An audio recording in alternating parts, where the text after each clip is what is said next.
What's up, y'all? Had a little bit of technical difficulties trying to get started. I don't even know if all the streams are working right now, but it is what it is. Um, because the game has started, so mm, it's time to get this stream going. So I do apologize for starting late.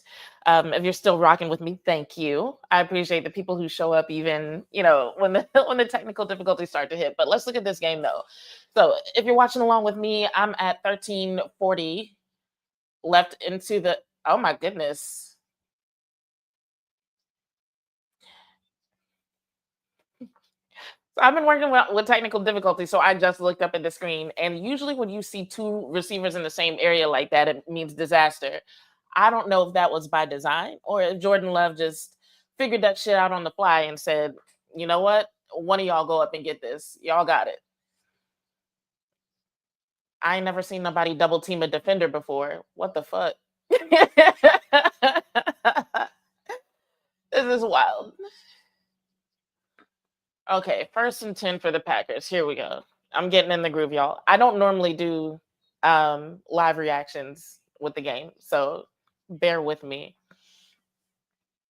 Anyway, if you're watching on YouTube or wherever you're watching from, I think I can get everybody's first of all, as always, let me know if you can hear me. I'll be having audio issues, I swear. So if you can't hear me, let me know. But if you are somewhere where you can leave a comment in the chat, just say hi so I know where y'all are watching from.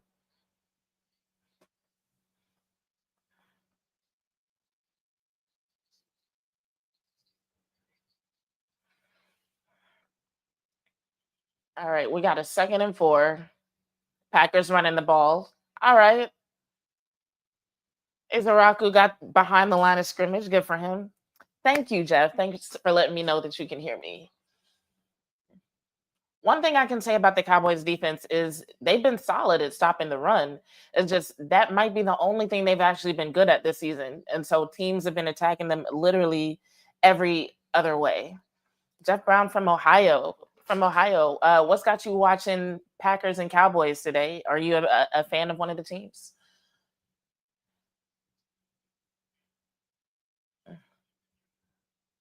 Let's see. Let's see. So third and five, short pass. See, that's what I mean by attacking the Cowboys every other way. You can run the ball, they'll stop you behind the line of scrimmage. But this man just got the shortest pass in the world and then got like fucking, what is that, 15 yards or something to yak? They right up against the goal line now. And we're going to talk more about all of this at the commercial break.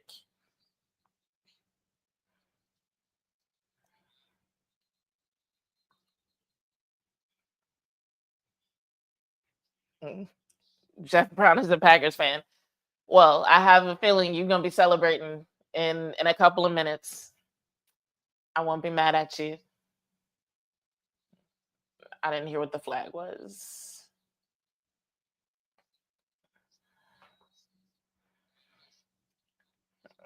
First and goal for the Packers. So they get at least three shots at this. Let's see if they need them.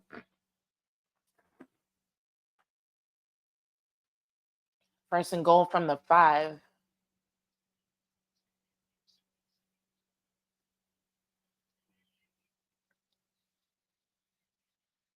Handoff.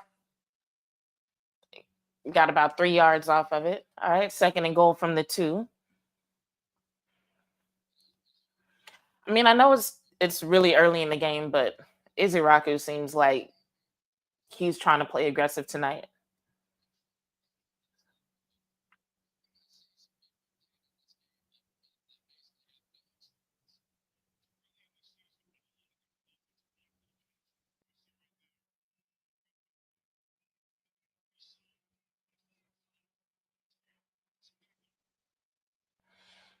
Second and goal, passing the ball. Jesus Christ. That was way too easy. Touchdown, Green Bay.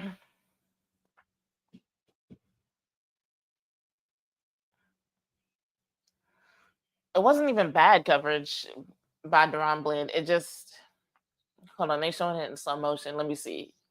So Deron's on him. Yeah, he just went up and snagged it. Dude just went up and snagged it. That was a good catch by him. It's easy to say in hindsight that Duran could have done something different. Like maybe he should have gone up for the ball himself. Um, but it's like in the moment, what do you really do about something like that? Good pass, good catch. Packers are up 7-0. Now the Cowboys get a chance to see what their offense is going to do today.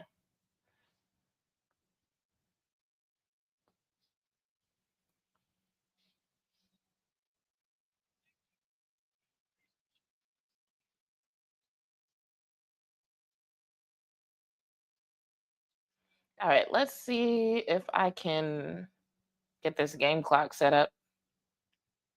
I will right after this commercial break. So, okay. Now, one thing I can tell is that if you are watching on assist, I cannot see your comments in StreamYard. So if I get to your comments late, that's on me. I just got to click back and forth.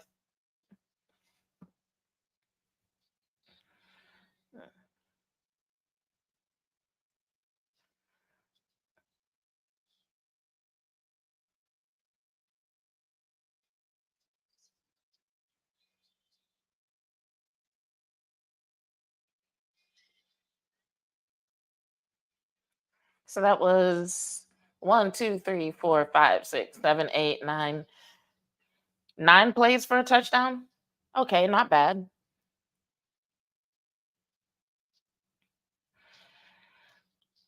I know a lot of Cowboys fans are a little bit nervous, and I don't blame them honestly, because I'm a Cowboys fan, but I'm gonna keep it real, right?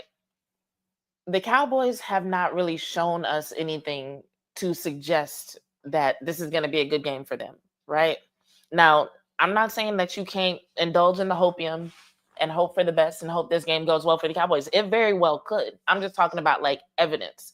Like if you were looking for something that says, "Oh, the Dallas Cowboys can pull this one off. They have what it takes." No, they haven't shown it to us. The defense hasn't shown it, and then we haven't seen enough of the offense without CeeDee Lamb.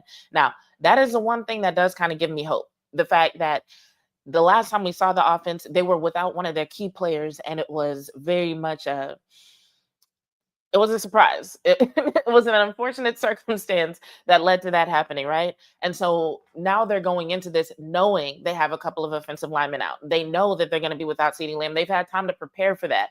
Brian Schottenheimer has hopefully put together a plan for that, right? So that's what I'm hoping, that the offense will look a lot better than what we saw the last time the Cowboys were on the field. So offense is taking the field for the first time, and we shall see.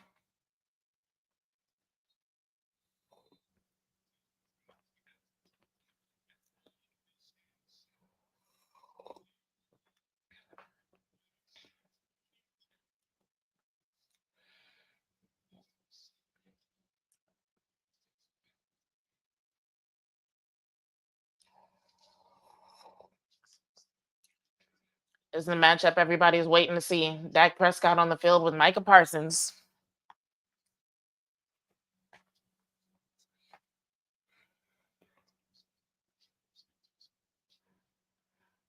Courtney says Micah's about to put on a show tonight. Micah puts on a show damn near every night. uh,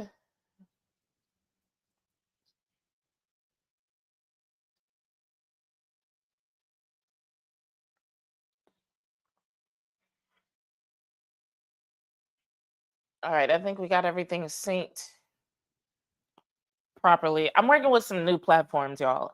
Y'all have, if y'all are watching on another platform and you've never heard of Assist, check it out. They've got a nice little scoreboard on there for anybody who's like not also watching the game on TV. And it's new. So I think like there's some new things coming down the pipeline for them. So definitely check it out. And if you're a content creator who does a lot of watch alongs and stuff like this, you should also check them out. We got Shoddy with the, it's not a clipboard. What do you call this? I don't know what you call it. His little sheet, his little laminated sheet.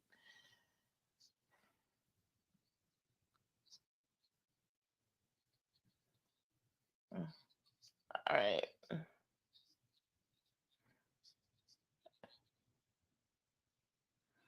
Oh my God.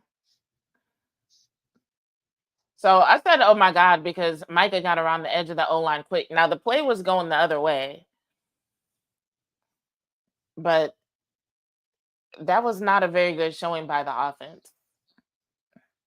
Hold on, let me go back to the plays.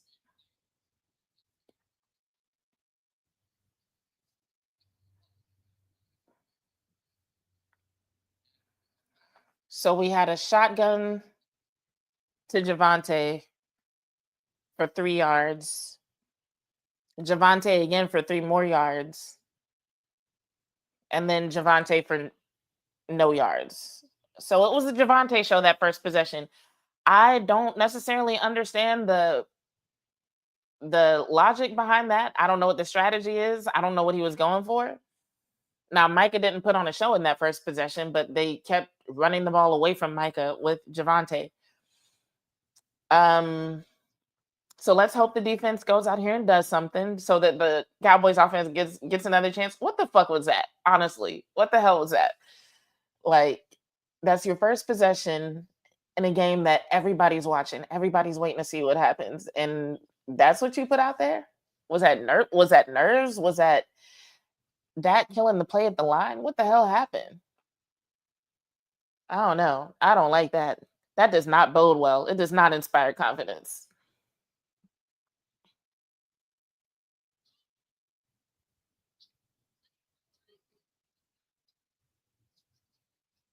I'm trying to see what folks are saying on Twitter. Uh,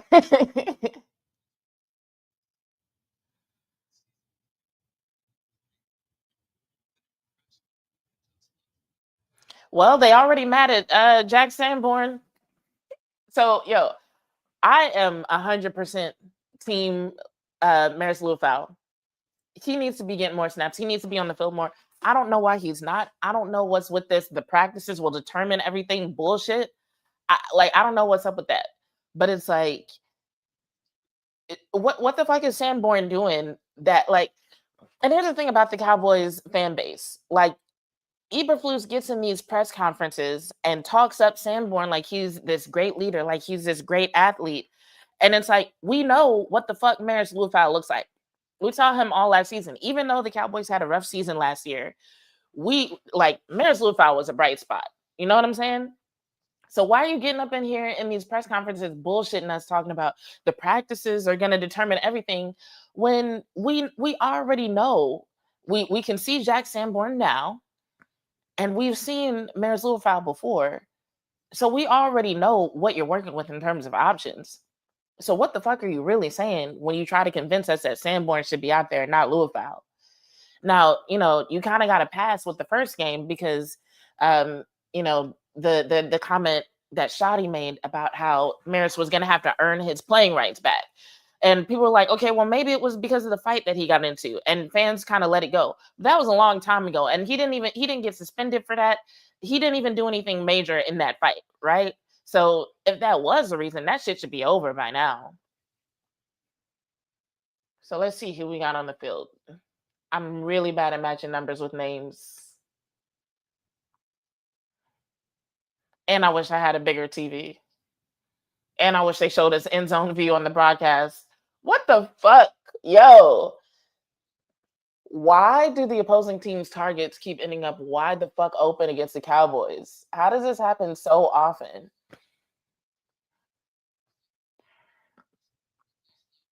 Sorry for the people who are waiting on Micah to put on a show. The offense didn't stay on the field for very long.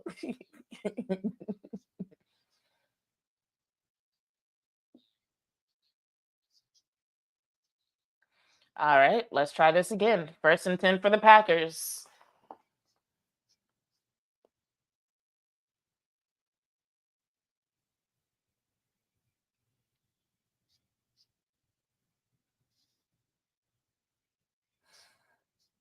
So we got Maris out there.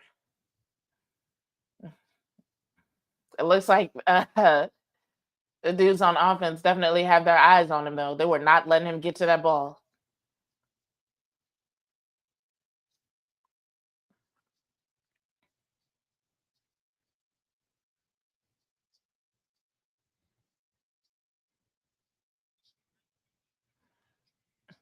Reddy Stewart is one that I like so far.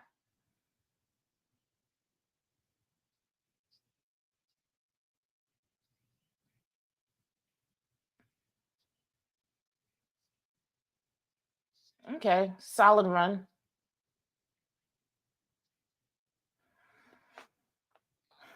Whew.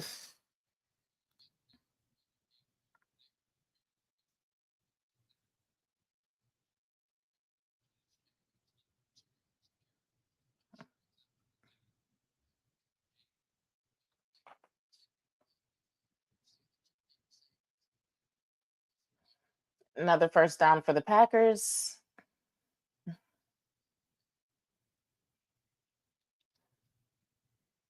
All right, play action.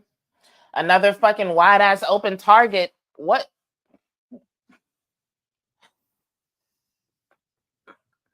Watching the all 22 on this is going to be fun.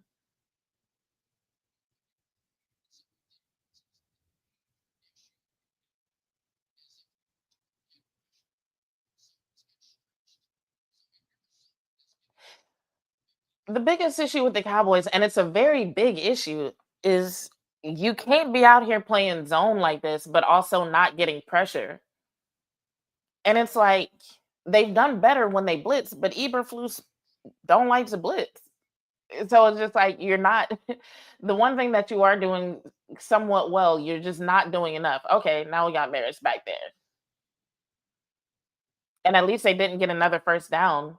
But see, here's the thing that's gonna piss me off. People are gonna look at that one rep and be like, okay, well they blitzed and it didn't really work. But I'm just like, you have to do it multiple times. You have to get into a rhythm. You have to see what's working and what's not working.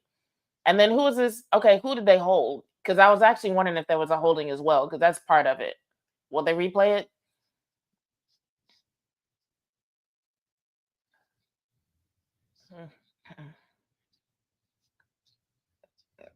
Yep.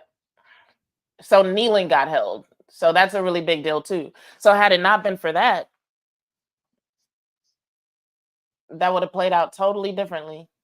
Let's see if they try it again.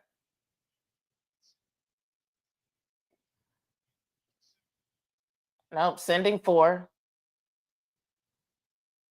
Sam. Okay, good job, Sam. Sam did not give up. Sam said, I'm gonna find you. All right. So we're seeing some flashes here. There might be some light at the end of this tunnel. The Cowboys defense might figure this out.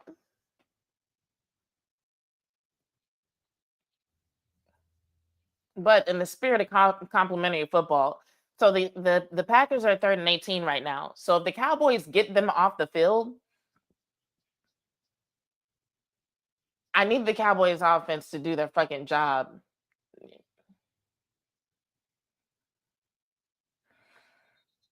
So that was a 3rd and 18, and then they got 4th and 2. Like that is entirely. Are they going to go for it? They might go for it. Hell,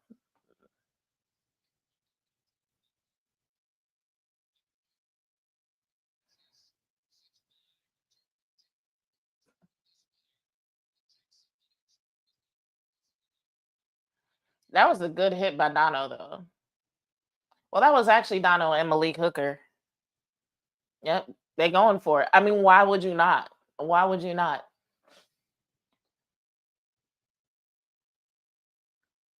Please blitz this man. Don't put all these people on the line for nothing. Delay a game. They're punting. All right. Solid job, defense. I think they're figuring some things out.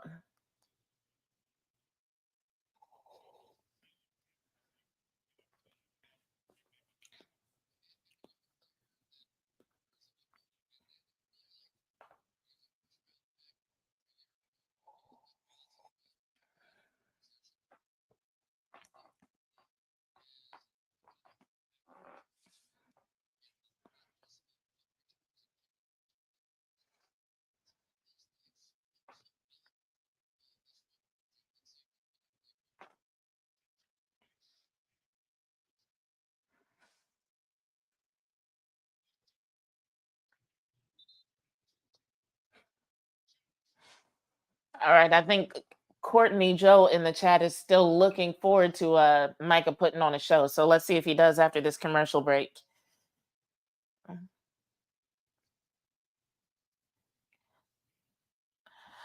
Courtney, are you a Packers fan looking to see Micah do something good, or are you a Cowboys fan who just knows what Micah is capable of?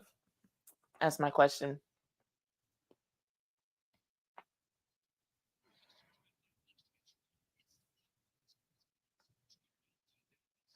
I'm looking to see if we have any good stats so far. This is my first time like doing a live watch along. It's kind of fun, but it's kind of stressful too, especially when you're by yourself. Like I watch other people do these watch alongs and they have like a whole slate of people, and I feel like that makes it easier. There's conversation, but when you're by yourself, it's just kind of like, all right, come up with something to say, keep talking. Um,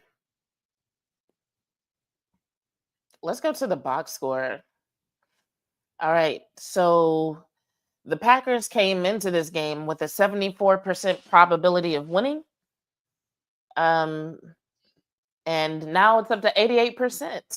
Awesome.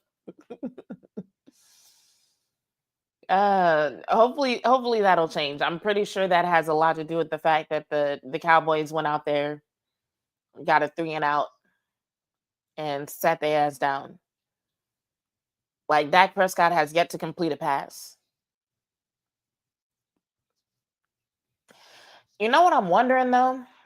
I'm wondering how often is Dak Prescott susceptible to nerves? Thanks for saying I'm doing a good job, Jeff. I appreciate that. But I'm wondering, like, how often is Dak Prescott susceptible to nerves? Because, like, before the season started, he was talking about learning things like breathing exercises and stuff to help him during games, you know?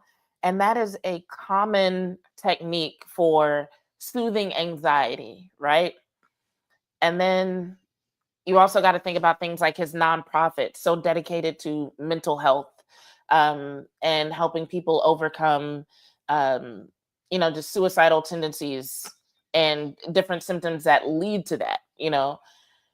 And then you see games like this where he goes out there, like obviously it's not high stakes in terms of the regular season. Well, actually, it kind of is. If they lose this game, the Cowboys' odds of making the playoffs go down by like a lot.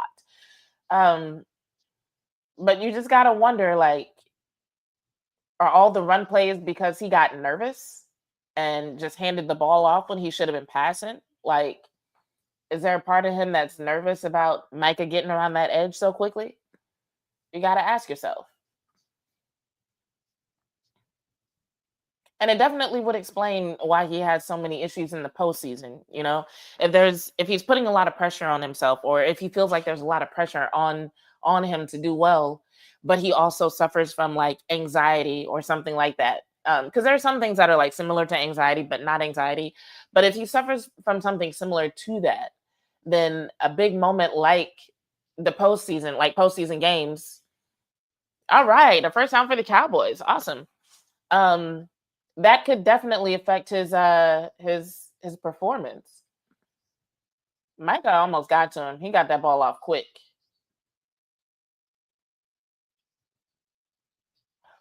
So here's my thing.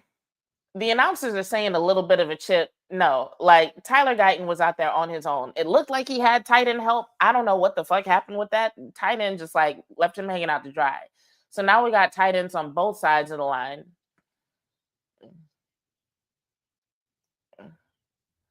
And Javonte Williams still only got like 4 yards. I mean, that's not bad, but you just want to see more from an offense that really needs some juice right now.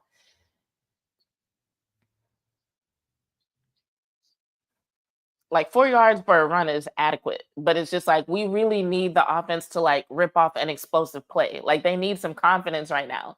They need something to show that they can get going. Like everything still, it still feels so tentative, so reserved. Like quit playing scared. Do something. And Jalen Tolbert in motion.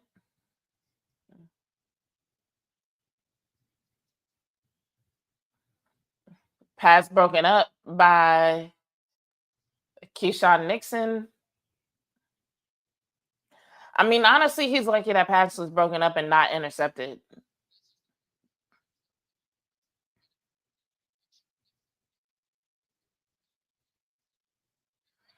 It's interesting that they put their best coverage guy on Turpin.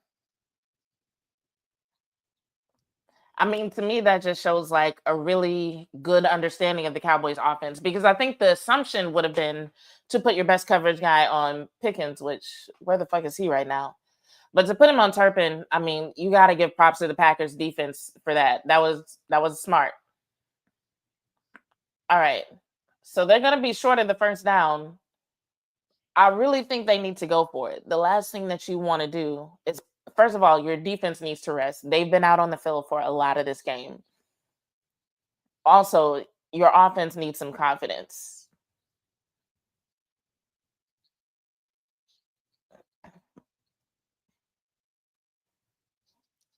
Javante Williams, based on how he normally performs, could get this first down.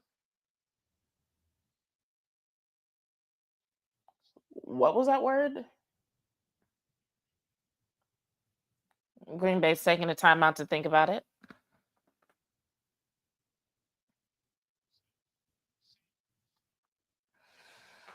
Jeff said, "How do I feel about Pickens so far?" Um, I don't really know how to feel about him so far. I mean, obviously he's a talented player, right? But I'm still trying to see what he's like as a teammate. And I know that might not matter to some people, but the reason why it matters to me is because that really seems to come into play as the season goes on, especially when it comes to um, the Dallas Cowboys and the assumptions of there being politics that come into play. Like, so for example, CeeDee Lamb got hurt on a stupid ass run play last week, right? There are some people who are speculating that the reason why CD was even in position to run the ball, hold on,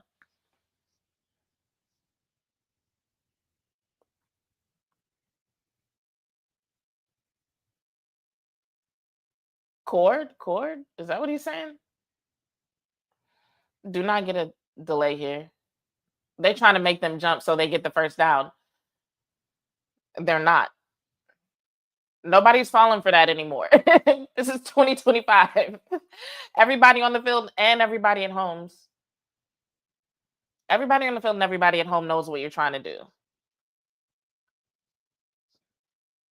I wish they would have actually just fucking gone for it. What the hell? We needed that first down, and I feel like they could have gotten it if they have had something actually drawn up instead of hoping that a defense like the Green Bay Packers would fall for something so stupid.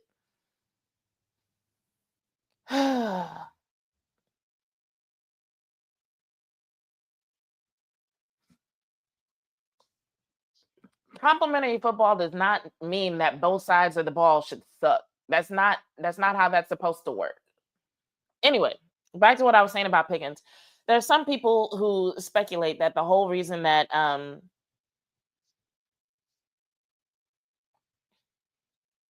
there are some people who speculate that the reason why that CD Lamb was in there for a run play was because the Cowboys have to find some way to get them both enough touches and have them both be satisfied, right? So, in other words, the theory was that Pickens was complaining about not getting the ball enough. So, you had to get CD the ball in other situations so that they can both shine, right? Um, so yeah, as a player, I don't have a problem with him. I haven't seen anything that to me that's so impressive that I'm just like, oh my God, this was such a great pickup, you know. But as a teammate, as a person, the jury is still out. In my book, I'm still waiting to see what kind of impact he has on the team. Is he a leader?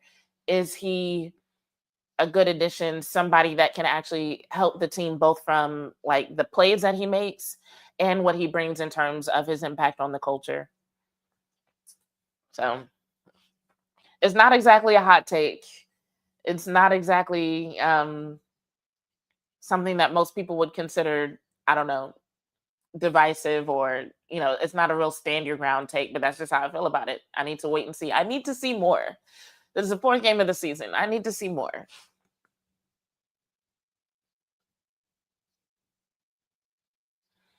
I'm going back to Twitter, see what these folks talking about.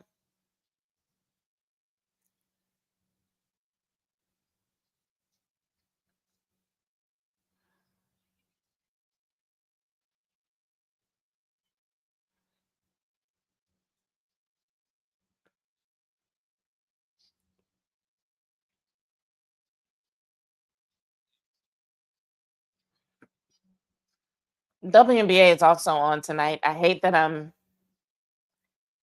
missing that. That's one of the most frustrating things to me about the WNBA is just that like their postseason aligns with the beginning of the regular season of the NFL, and it makes it really hard to do both. Um, they still on Twitter talking shit about Jack Sanborn, but now they just talking about the fact that he's so damn slow. They don't like this man. They do not like this man.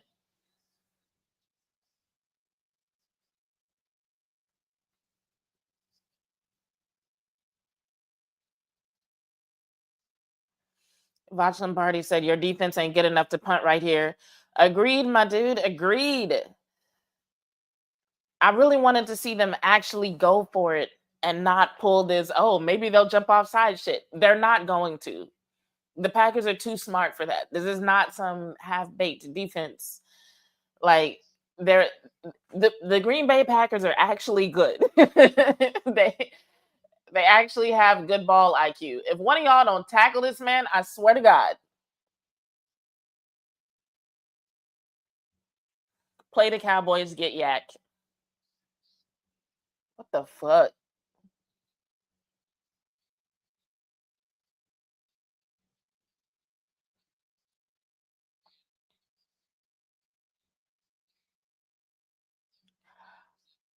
At this point, I'm a proponent of not only firing Mike Eberflus, but all the defensive coaches. Get rid of all of them. Everybody. Everybody must go.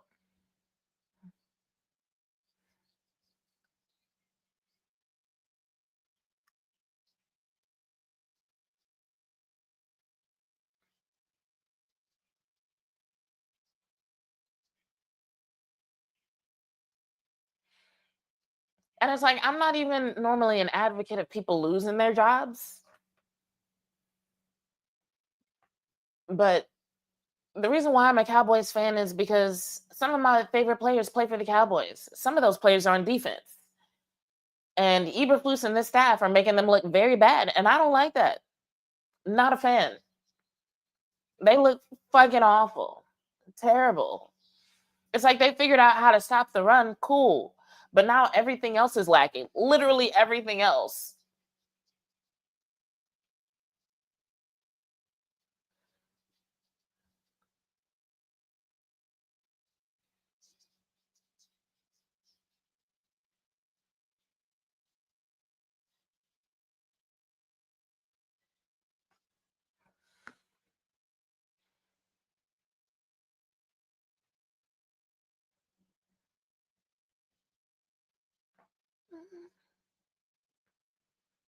I'm dancing to the song that's on the commercial. If y'all are wondering what I'm rocking side to side to. I haven't eaten Taco Bell in years, but they got some bops on their commercials.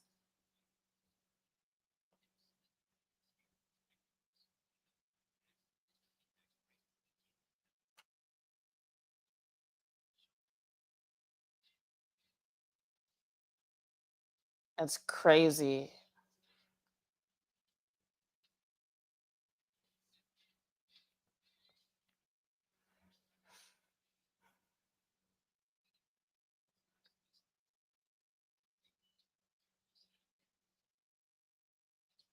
25 yards on that play, on that pass play. And it's like, I have such a love hate relationship with Malik Hooker because, like, when he messes up bad, right? But when he shows up at some very key moments. Now, one thing I will say about this offense, though, is that it's very easy to find those key moments, right? Because whether you want to blame it on the players or blame it on the scheme, I feel like the jury is still out on that, right? But there's a lot of key moments where there's opportunities for a fast safety to come down and help, to come down and stop a disaster from turning into a crisis. You know what I'm saying? So he takes advantage of those opportunities, and I love it. But like in that last game, it's almost like he felt the need to do that too much. And that's when it turns bad, you know? So he's got to find balance there. But like, I'm grateful for the times that he does show up.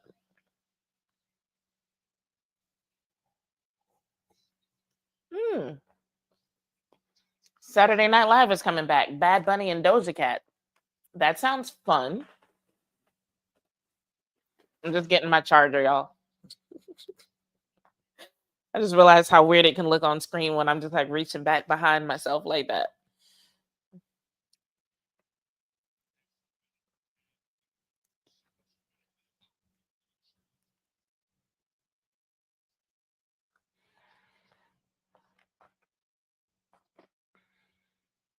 All right.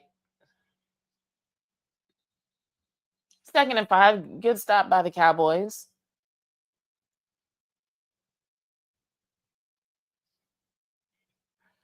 Jeff said it's so hard watching this and watching Big Brother.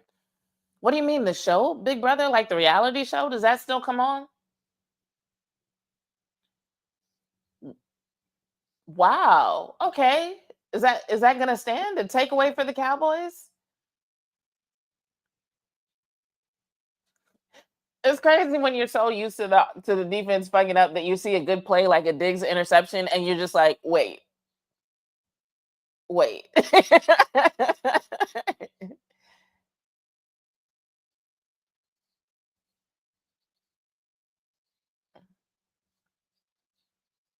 Okay. So this might get fucked up because of too many men.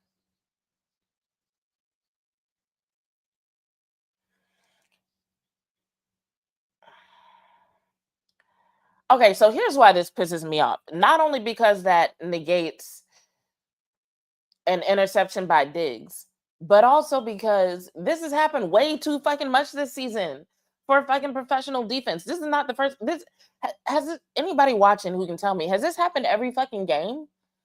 I know it happened a couple times last game. This whole too many men situation. Why can they not get their shit together in terms of who's supposed to be on the field and who's supposed to be off of it?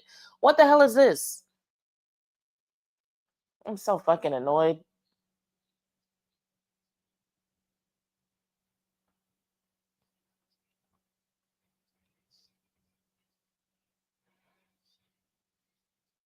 All right, at least they got to stop. It's gonna be second and quite a few yards.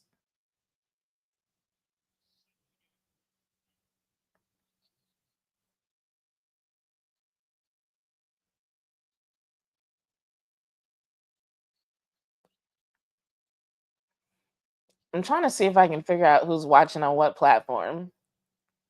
Okay, I see I got some people watching on Twitter, but they are not leaving comments.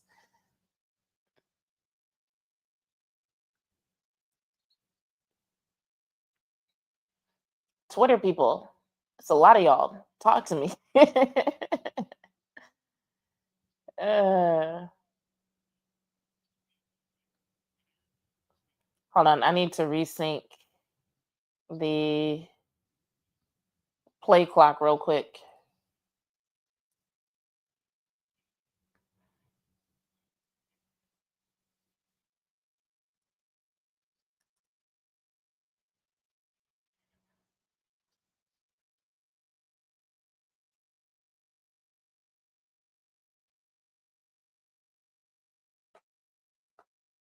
First down, Green Bay. Dang, they're already in the red zone. That's crazy.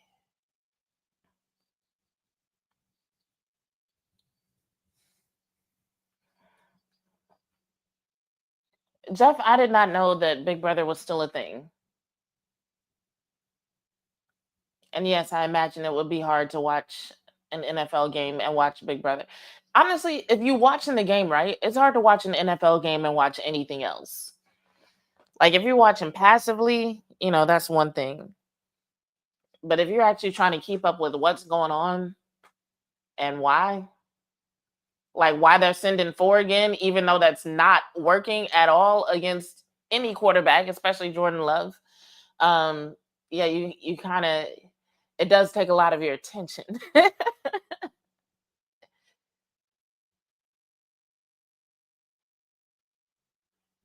Okay, holding on the Packers.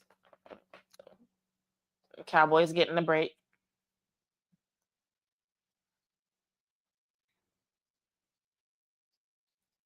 Holding that could have damn near been a face mask. He is all over Sam Williams' helmet.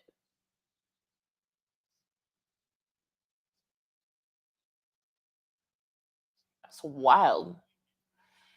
Jeff, what happens on Big Brother these days? I don't even really know. Like, what is the premise of that show to where it's still going in the year of our Lord 2025?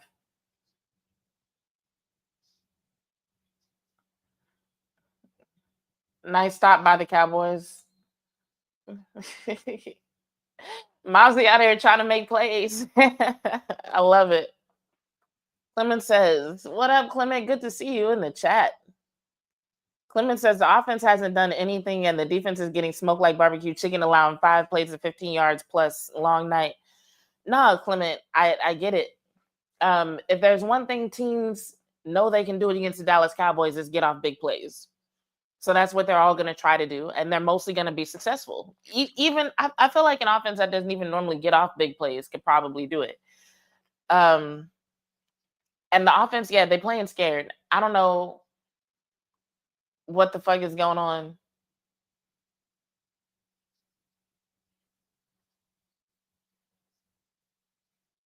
They did not just let that shit happen.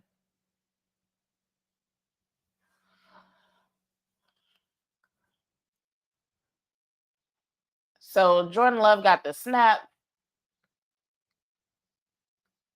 backwards pass to Jacobs, who just runs down the sideline. And even though there's plenty of Cowboys on the sideline, for some reason, none of them could get this man out of bounds.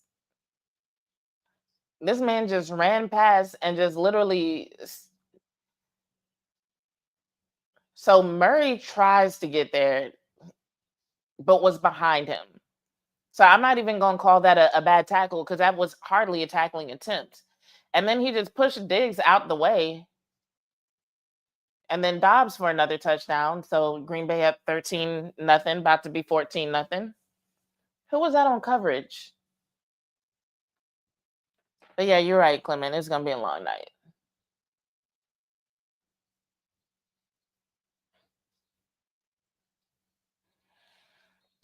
Took advantage of the rookie. What I really want is for them to have better coverage in the end zone because it's like they're covering dudes in the end zone like they're in the middle of the field. Like I just want to be like, oh, point blocked. We might get a special team score. Special teams might save us. Who the fuck is that? Oh, that's Marquise Bell. Yeah. I'll take it. Jerry Jones looked mad, and you should. I like the fact that Jerry Jones is not celebrating right now.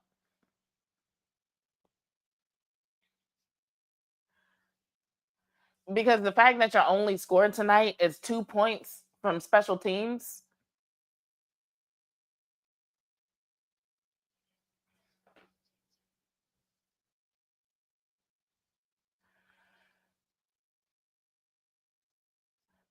What's up, Royal 007? Thanks for joining us in the chat. Okay, for those in the chat, Jeff is trying to explain Big Brother to me and what the show's about. It sounds interesting. I'm gonna have to check it out. Because I'm like, a jury is helping decide who wins $500,000. That sounds like a lawsuit. But I mean, there's got to be something about the show that's kept people watching for all these years. I didn't even know the show was still on. So, but okay, so Cowboys finally got on the board, 2 points. They cut to Jerry Jones, who does not look happy, and he should not look happy because your offense is playing like this is their first time out on the field.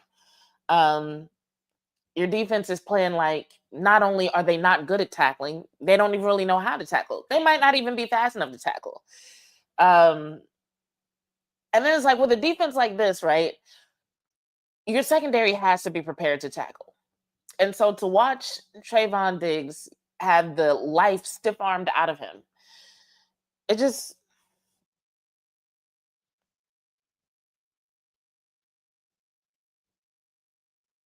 I don't even know what to say, y'all. I don't even know what to say. But at least Green Bay didn't get the extra point. It is 13-2, not 14-0. For 2 points, though, I almost would have preferred. So, okay, question. What, and I guess we can find out in a second because I'm like, with this rule for them getting 2 points off the run back, are we about to see Cowboys offense on the field anyway? Or are we about to see the Cowboys defense back on the field? Because if it's about to be the Cowboys defense back on the field, I almost would have preferred for him to go down somewhere in the middle of the field to let the offense have a chance. Or maybe it's just to take what you can get night in terms of points. I don't know. I don't know how to feel about it.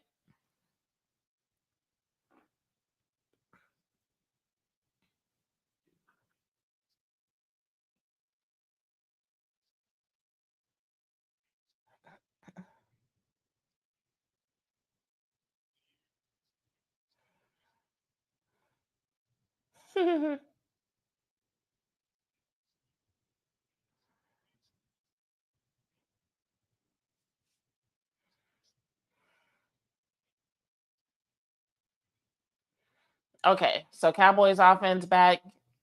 Turpin did have a good run, but then ran into one of his blockers. Flag on the play. Two flags down, apparently. Let's see what they are.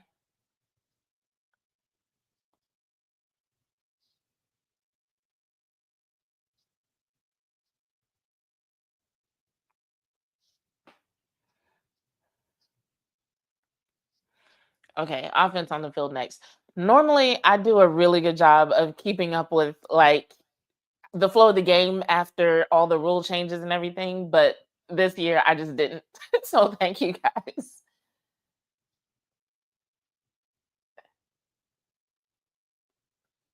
Are they gonna call that a block in the back on span forward? Hold on, let me just hear what they say. Two fouls on the receiving team.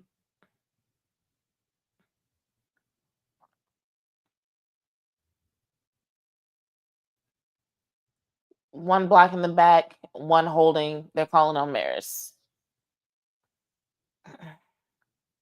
I will forgive him because he hasn't had much experience this year. Let's be real. I'm forgiving Maris because I like him. Maris is one of my favorite players. I be giving my favorite players a pass sometimes, but I'm honest. I'll let y'all know when I do that. I'm not gonna try to justify it off some bullshit. I will let y'all know if I'm giving my favorite players a pass.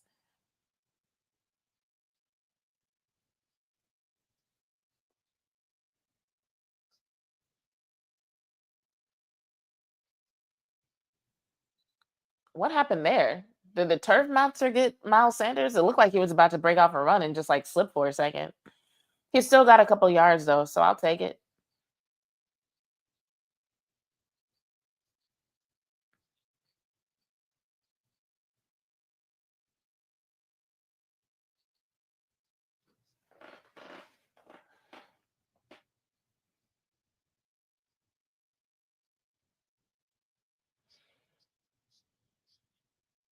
Ugh.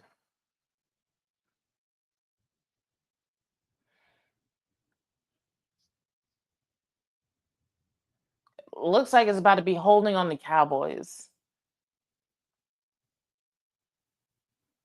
I don't know how I feel about that pass towards Pickens. I want the offense to be more aggressive.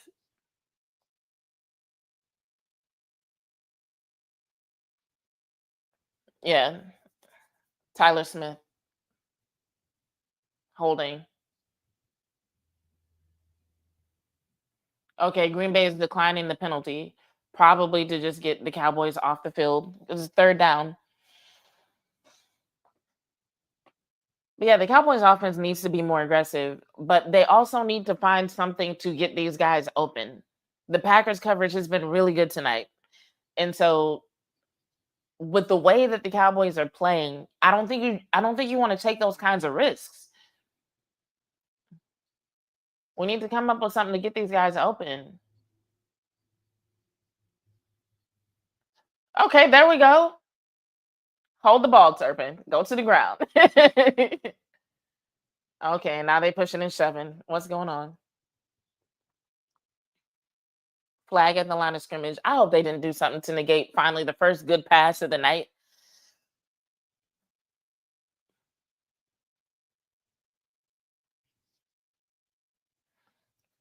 Illegal formation.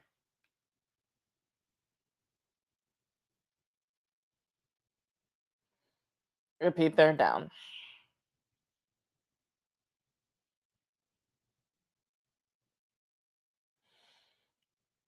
Apparently, Nate Thomas was lined up in the backfield. They about to show it. Okay. He was a little too far back. Some people might call it nitpicky, but I'm like, you are a professional O lineman. Do better.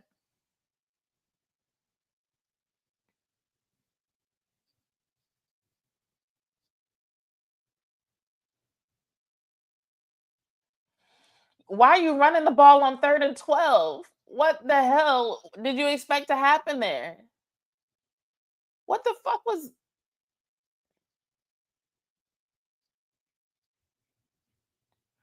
somebody make this make sense? Why did they just run the ball on 3rd and 12? Do they not have another pass play that could work? Y'all, this looks terrible.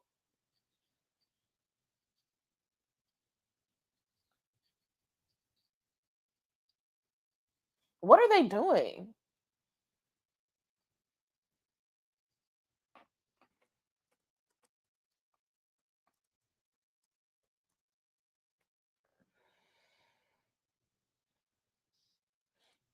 I think at this point I would even rather see them like take risks that may or may not work. Ooh, Maris. Oh goodness.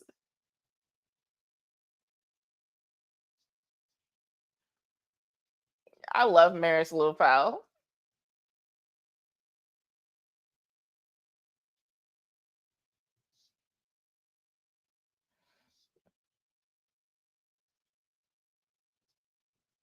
He lucky he held on to the ball. That was a hell of a hit. Oh my goodness. I don't know where dude thought he was spinning to, but he not gonna try it again. Okay, let me see something. I'm looking at time of possession now. Whew, this is ugly. The Packers have had the ball for 14 minutes and 25 seconds. The Cowboys have had the ball for 7 minutes and 2 seconds. What in the entire fuck? Like, are they even trying to win? Like, they know they got to score points to win, don't they? What are they doing? I need somebody to explain this and make it make sense to me.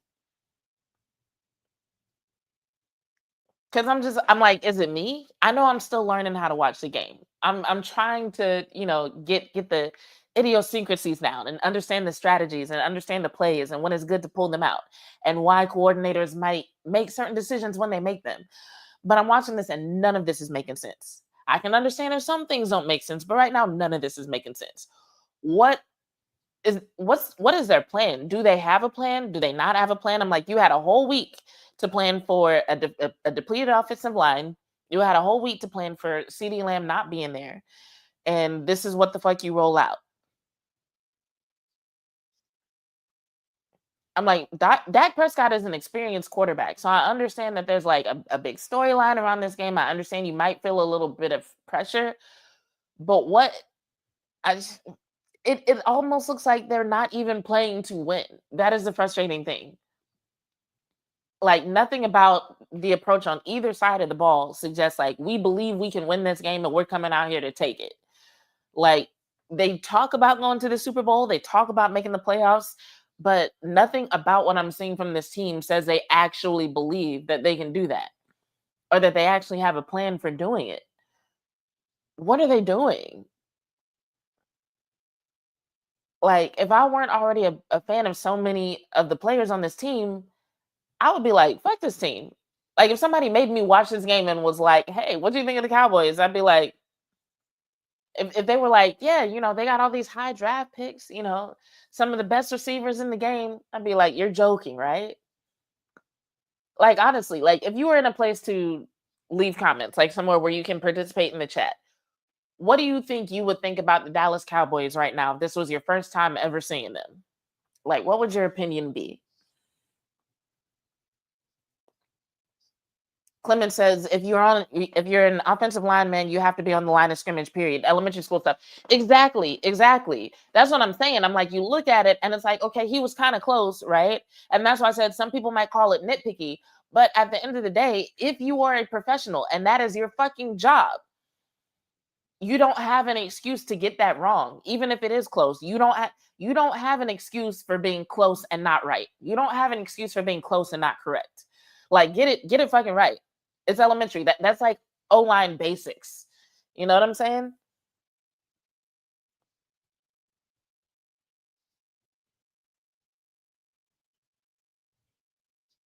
How many tackles this man gonna break? Jesus. What is there a flag for now? So, fun fact, this particular combination of refs, they're kind of known for calling a lot of penalties. So I expect to hear more and more whistles and see more and more flags as the game goes on.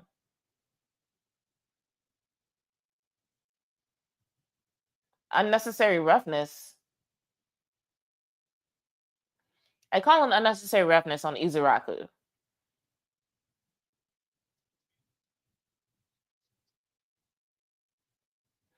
So he missed the tackle, first of all. That's not unnecessary roughness. Dude had broken like 3 tackles.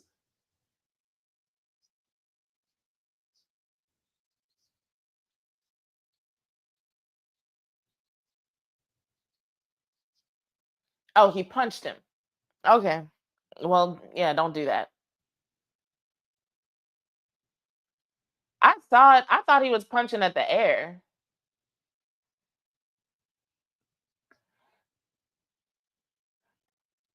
Okay, I wish Sam would have made that tackle, but at the same time, I understand why you might be nervous considering the rules around tackling the passer.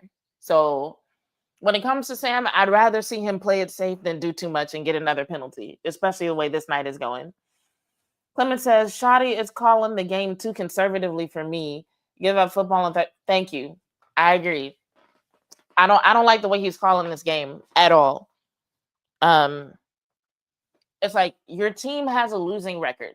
Your defense isn't doing well. Your offense isn't doing well. What what the fuck are you waiting on?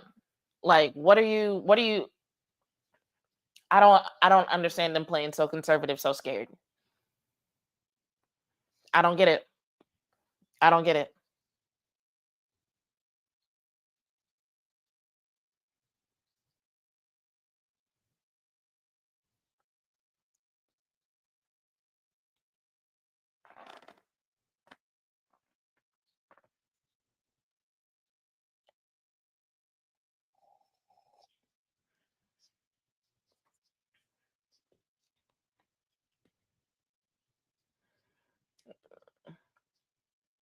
He tried for a big play. I'm glad he didn't get it.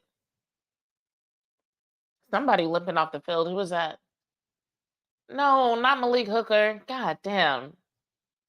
I know he's been hot and cold this season, but I feel like the defense needs him more than they don't need him. You know what I'm saying?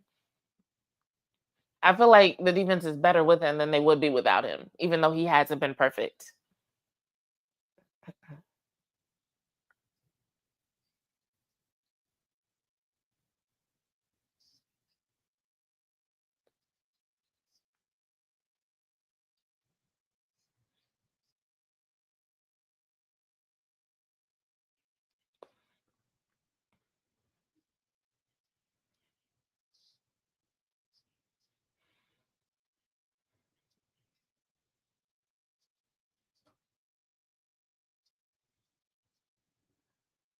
And bad field position.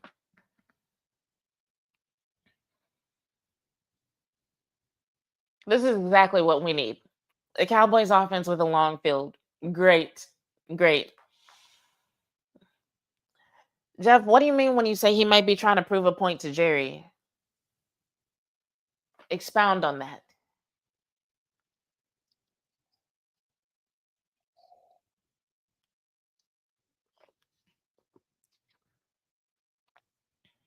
By the way, if y'all have never tried champagne and ginger beer, you should try it. I kind of want to make myself another one, but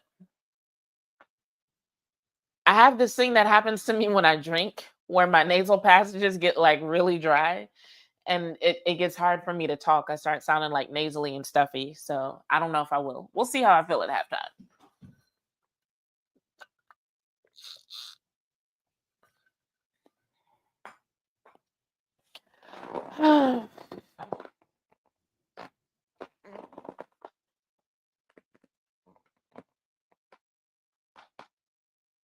It's a long commercial break. I'm chilling, y'all. I'm chilling and scrolling Twitter to see what other people are saying, just to see if other people are as frustrated as I am.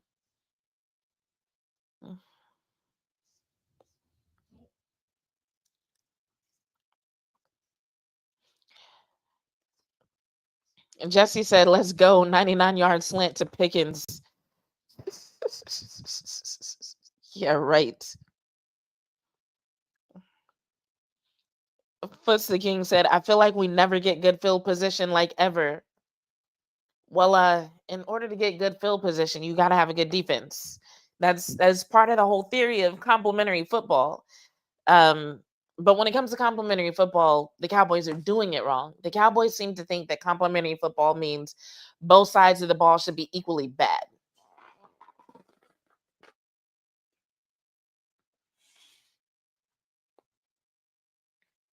Yeah, Clement. I know. I know. It might be a kind of low bar, but right now I'm just hoping the Packers don't get a safety. That's what I want from this possession. Is for the Packers to not get a safety. Mm.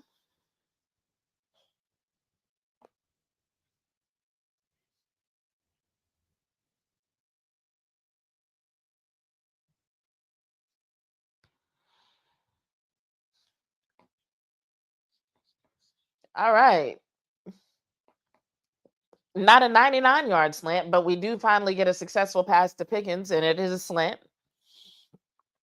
So that's one first down for the Cowboys.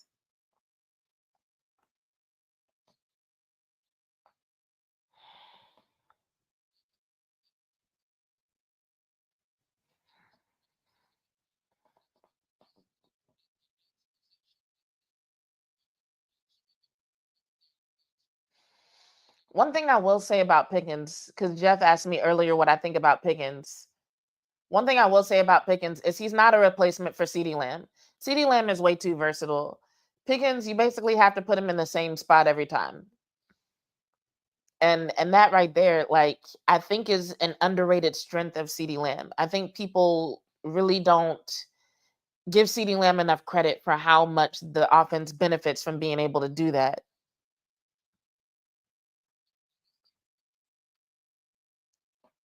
At halftime, they're going to announce who's going to be the halftime show for the Super Bowl. Who y'all think is going to be? Who's going to follow up Kendrick Lamar? All right. Another first down for the Cowboys, but we got a flag behind the line of scrimmage. Looks like Malik Hooker is walking off to the locker room. That's not good.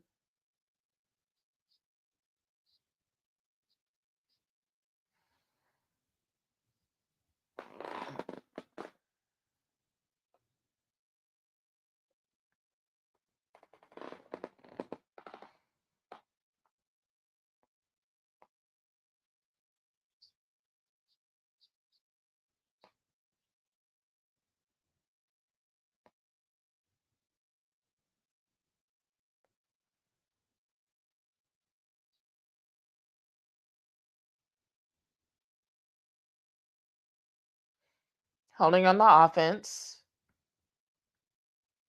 Face mask on the defense. Those penalties offset. I don't think they should because I feel like a face mask penalty is way more egregious than holding, but hey, the rules are the rules. Somebody fix Tyler Smith's pads.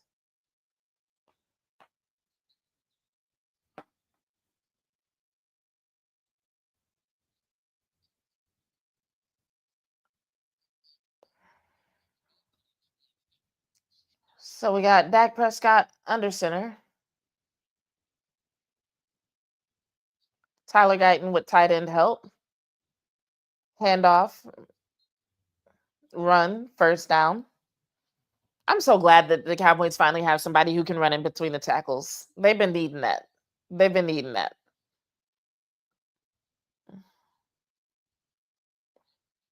Like, for that reason alone, I respect the hell out of Javante Williams. I don't know if I would call him one of my favorites yet. He's one of my favorites to see on the field, but is he like somebody I fangirl over? Not yet. But do I love seeing him on the field? Do I love what he's done for the offense? Yes. Do I love him taking those short passes? Not so much. I think he does. Javante Williams does well enough with the handoffs that you don't really need him to be lined up way over there.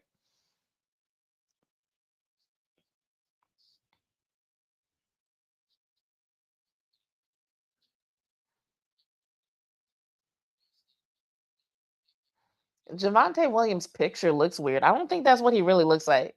His NBC picture makes him look like a thumb with a beard. It's weird.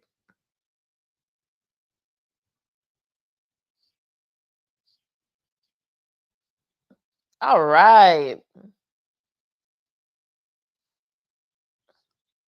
Pass to Flournoy, first down. So still nothing explosive from the offense, but at least we're getting some momentum. At least we're moving down the field.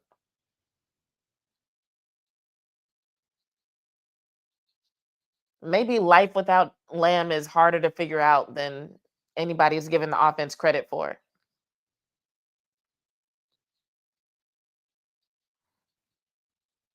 Cowboys still in their own territory though. Dak, you only got 2 minutes.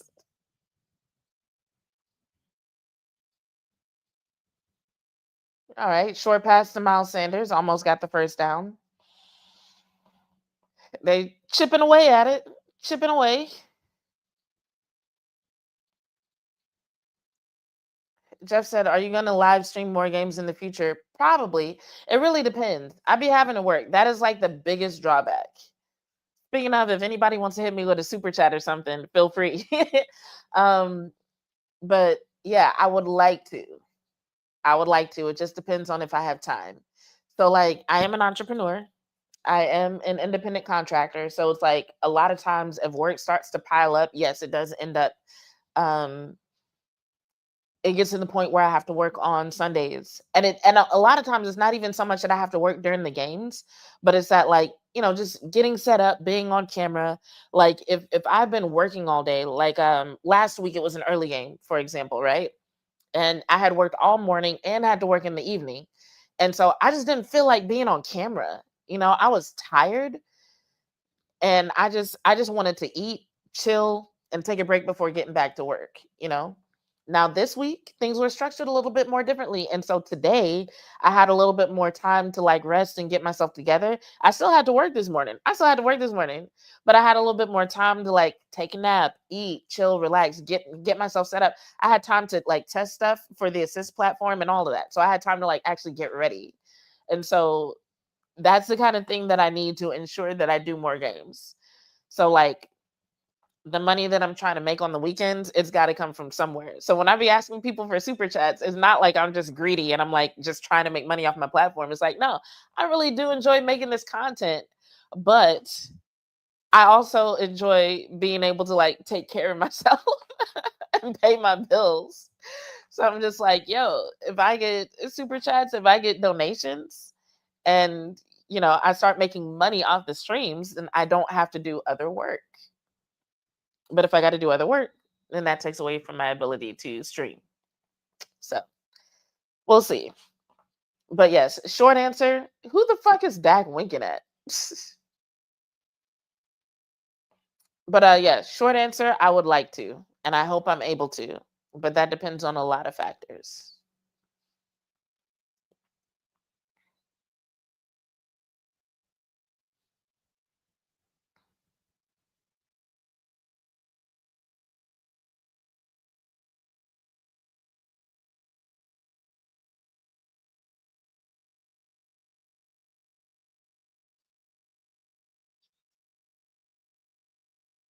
Okay, so I'm watching this commercial of all these big NFL plays run backwards, and it kind of makes me think of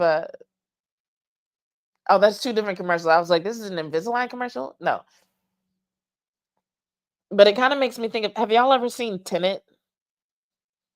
With what's his name? Is it John Washington? Denzel Washington's son. I can't think of his first name, and I'm gonna be so mad at myself if it's not John. But Denzel Washington's son is in that movie, and it's like that movie is definitely a love or hate movie. I love it, but I know a lot of people who hate it. But anyway, yeah, that commercial reminds me of Tenet with everything going backwards.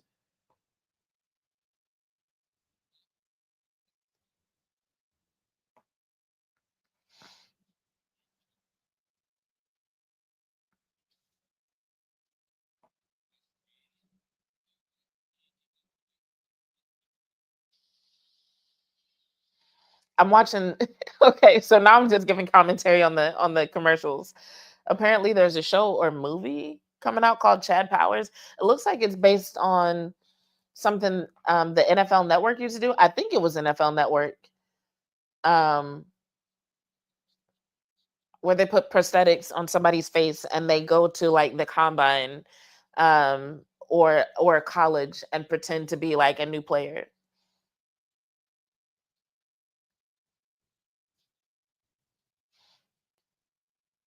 Interesting. There's some interesting stuff coming out.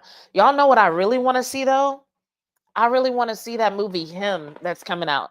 So if you haven't seen the trailers for this, Jordan Peele made a horror movie, and the premise of it seems to be a young football player is being mentored by like an older football player who may or may not be retired. Okay, I see you, Maria Taylor, with the V-neck blazer. I like it. I like the look. But yeah, apparently this young football player goes to like um do kind of like some training with this older football player, and it turns into like this really weird sacrificial type situation. I heard it's more of a thriller than an actual horror movie. So we'll see. But I'm just like sports horror, that's actually good because most sports horror is like kind of cheesy, it's kind of campy. But this one looks like it might actually be good. And I haven't been able to see it yet, but I hope I can go see it this week. Okay, so far, this drive has been 7 plays for 55 yards, 4 minutes and counting by the Dallas Cowboys. They're finally in Green Bay territory on the 41. Dak drops way back to pass the ball, uh, gets it to Pickens, who immediately slips and falls down, but at least they got the first down. I need to watch Dak's feet. Dak's dropbacks have been looking weird to me.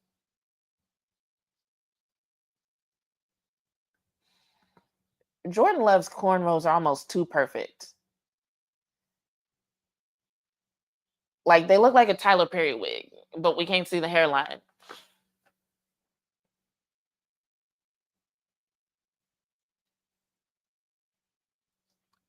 Ooh, that's a weird pass.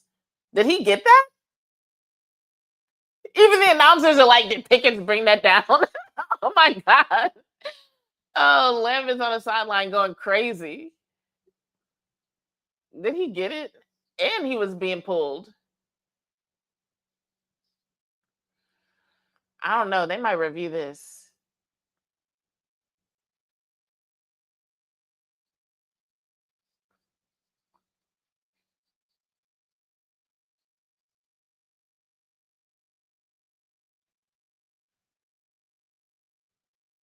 Hurry up and get this snap. Hurry up.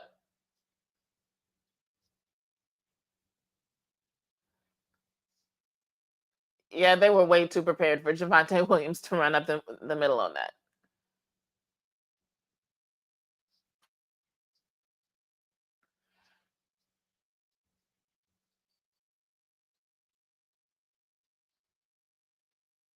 It was a catch.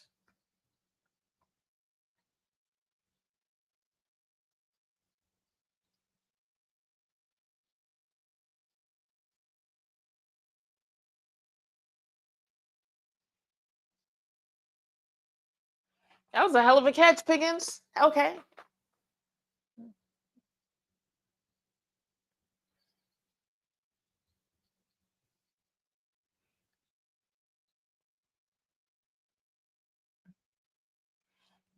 CeeDee Lamb's choice of accessories are so interesting to me.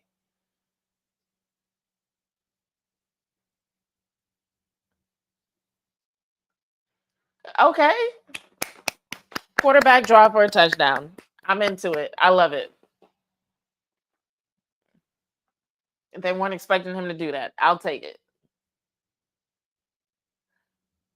I wasn't expecting him to do that. We haven't seen that one yet.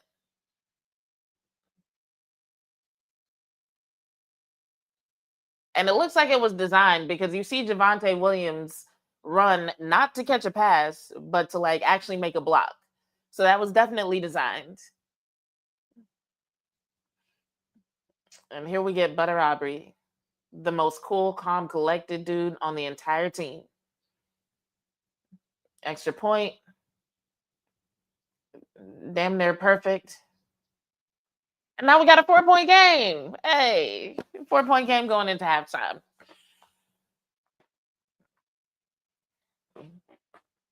Good job, Pickens.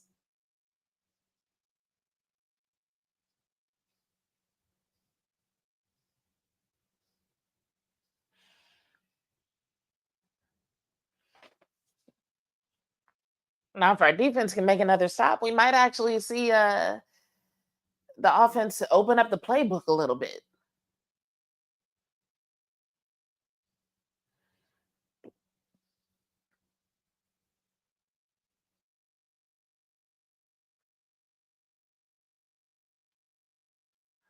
I feel like my favorite game this year is what the hell is this a commercial for? Who is Claude? I don't even know what that is. Dope ass commercial though. uh,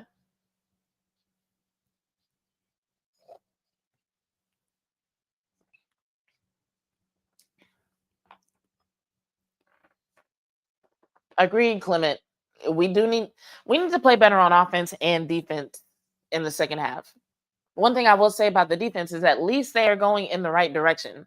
The defense, I think, is on a positive trajectory based on what we've seen. Now, what we need to see in the second half is the impact of Malik Hooker um, and whatever's going on with him. He went to the locker room.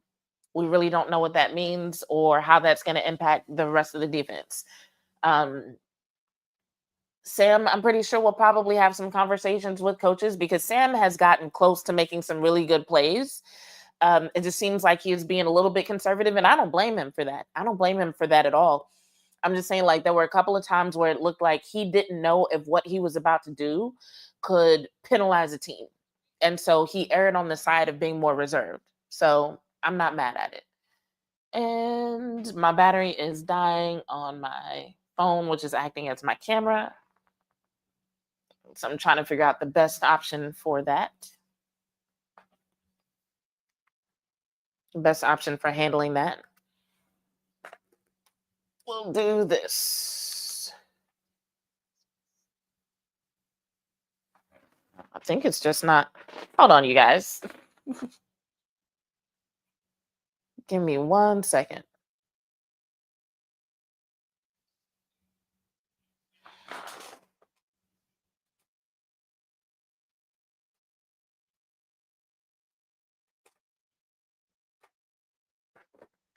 I'm still here. I just need to do some things with the camera real quick.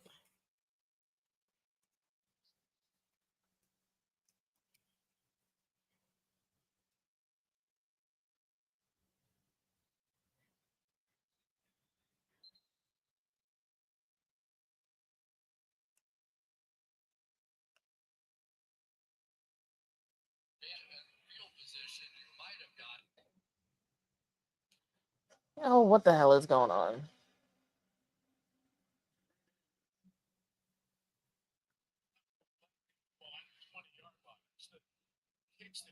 I don't know why everything is losing its mind right now.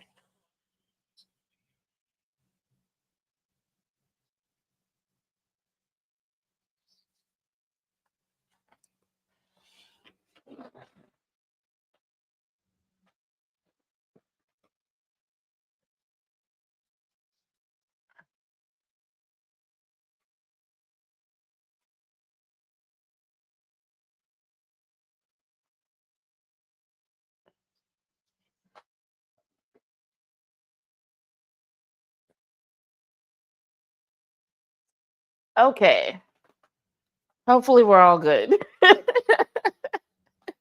don't know why everything just started freaking out at one time. Like my phone, the audio, the camera, but I think we're good.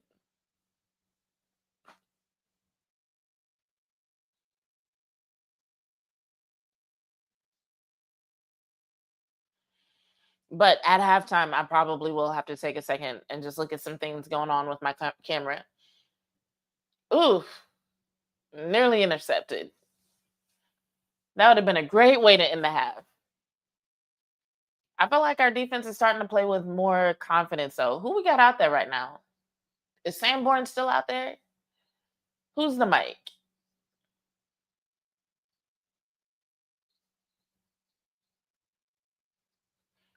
Who's the green dot?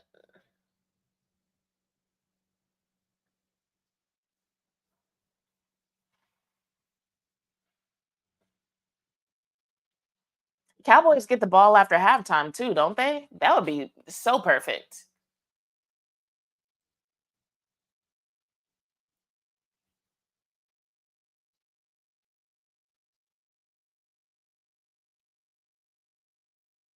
I'm trying to see who the green dot is.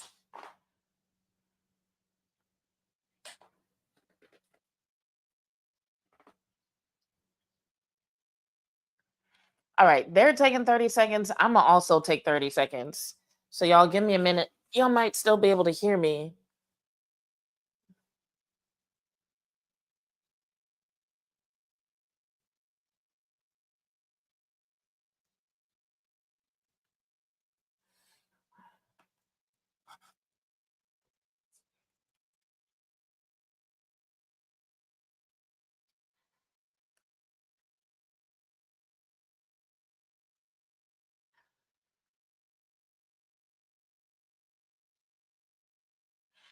Okay. So my camera battery is dying. Basically, I have a phone that I use as my camera because the camera on my laptop is kind of trash. Um, and it's plugged in, but for whatever reason, it's using battery faster than it's charging. So I might have to switch to my laptop camera. And I apologize in advance because the video quality on that is terrible, but I'm not going to leave you guys hanging because the second half might actually be good. The second half might actually be good. I definitely don't want to leave now. What do y'all do at halftime? Are y'all getting more food, getting more drinks? I'm not getting any food, but I might pour myself another drink. But I'm curious what y'all are doing to enjoy the game. Are y'all at a party? Y'all at home? Y'all drinking? Y'all not drinking? Y'all got food? Because for some people, this game is like a really big deal. All right, first and 15, snap to Jordan Love. Somebody knocked the ball out. I think the Cowboys might have got it. Yes, the Cowboys got it. Oh my God. What can we do in 13 seconds? Whatever it is, Dak looks excited about it. So we got 13 seconds. Who was that?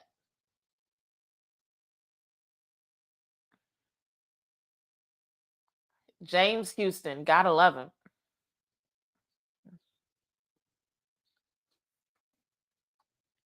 He's somebody else who should be on the field more. I was talking about Maris. James Houston needs more snaps too.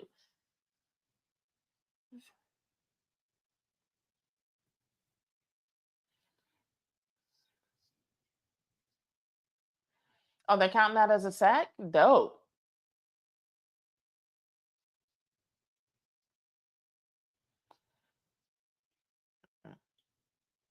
Oh, this would be so dope if the Cowboys could score right here.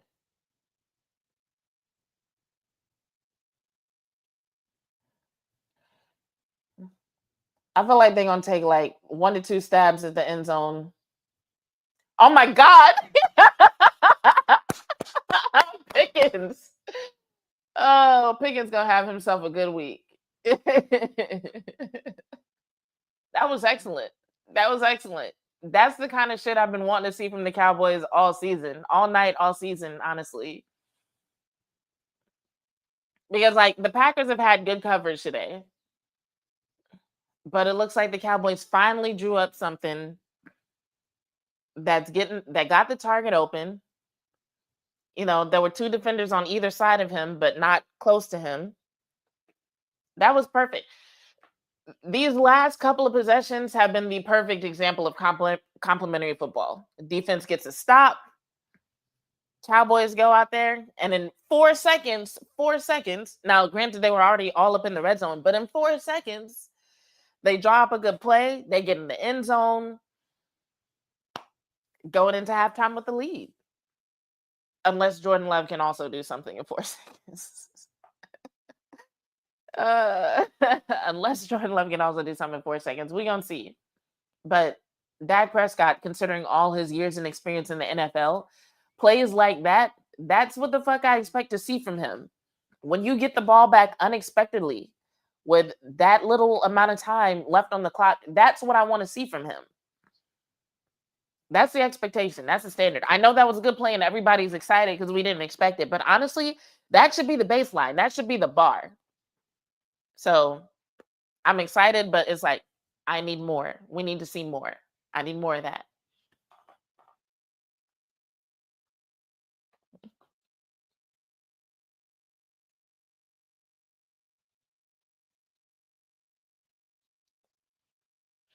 And I'm not gonna lie, because like also going back to the question of how do I feel about Pickens, I'm not gonna lie. I feel like part of my reservation about Pickens might be the fact that I love CD Lamb so much.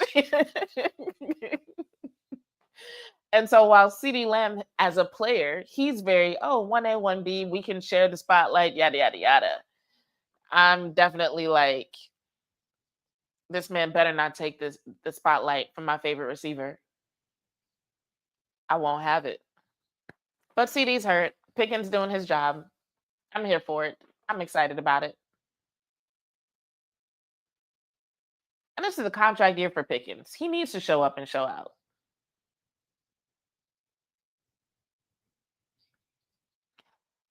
What I want the Cowboys to do is to create a CD Lamb doll with like removable grills and rubber bands for the hair and different high-end fashion clothing options. It should come with like scented candles or something.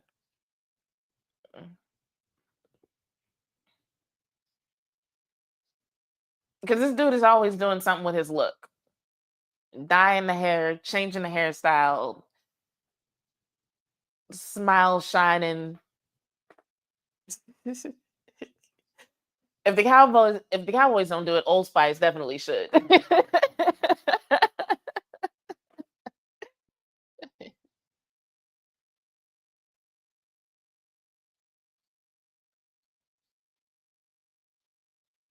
Cowboys be repping Deja Blue water so hard. I don't see that water nowhere else.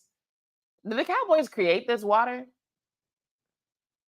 Anyway, Jordan Love takes a knee. Cowboys and Packers are going to the locker room.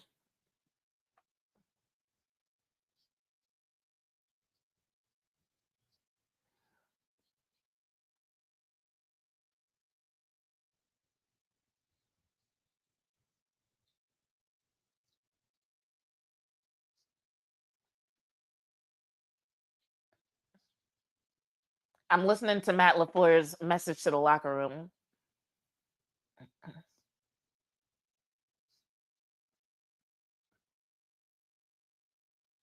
Sounds like he's not too happy with what the offense just did with that turnover. He From that comment, it sounds like he's actually kind of blaming the offense for the Cowboys being able to score that last touchdown, which he's kind of right. Like the screw up by the offense is what put the Cowboys in the position to be able to do that. So he's not wrong. It's just interesting for him to say that way as a coach, because it's like, yeah, our defense is out there playing hard, doing what they're supposed to do, da da da. And he literally said 7 is on the offense. So he's upset with the offense. He's blaming the offense. It'll be interesting to see how he takes that tone into the locker room and how that impacts the team coming out in the second half. I know I personally wouldn't want to hear that shit if I was on the offense. It's like, if you were out there, you kind of already know. So I don't know how he plans to deliver that message to the offense. But it's interesting that he said that on camera.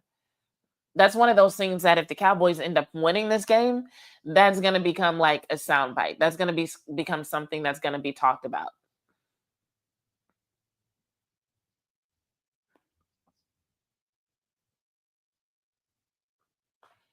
All right, let's see what we're looking at in terms of team stats. Team stats.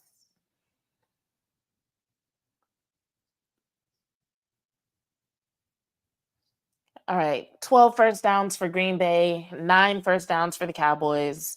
Green Bay time of possession 17 minutes 45 seconds. Cowboys time of possession 12 minutes and 15 seconds. Green Bay has run 34 total plays. Cowboys have run 23 total plays. Green Bay 191 total yards. Cowboys 145 total yards. 6 drives by Green Bay, 5 drives by the Cowboys. Um, when it comes to passing, Green Bay has had, is that yards? Yeah, 160 yards passing, 14 of 19. Cowboys 113 yards of passing, 11 of 13. So it looks like the Packers are leading in every stat except for completion percentage. Oh, and apparently yards per pass. But the average yards per pass, which is 8 for Green Bay and 8.7 for the Cowboys, that's a little bit skewed because Pickens has gotten a couple of long ones. Dak has yet to be sacked. Cowboys have more rushing attempts. Wait, no, no, no. Packers have more rushing attempts as well. Cowboys have one more rushing yard than the Packers. Shout out to Javante Williams for maintaining a solid average on his attempts.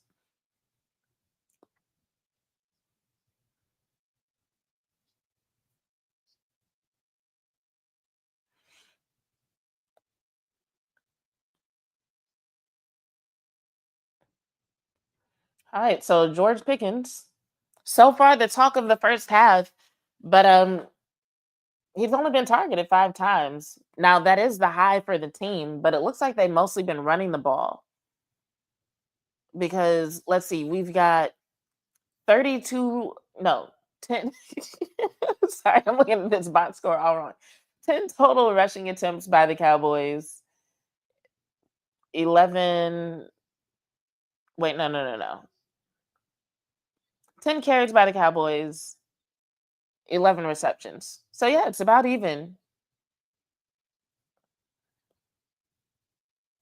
Interesting.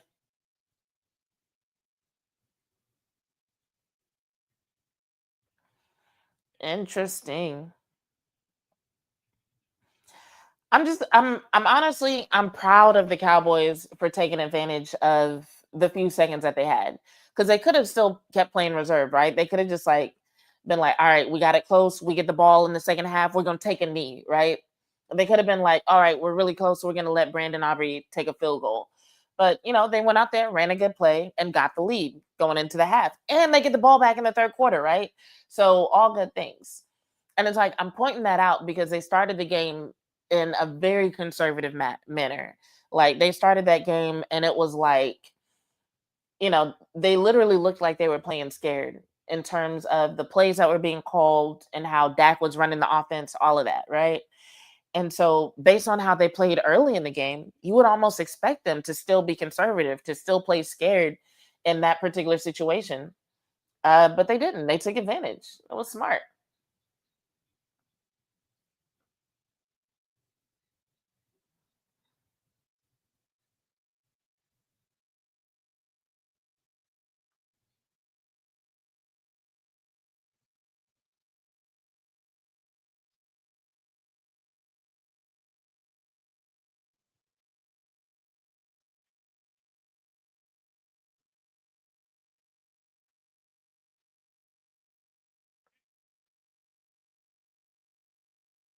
I think I'm gonna go pour myself another drink and come back. Y'all might still hear me.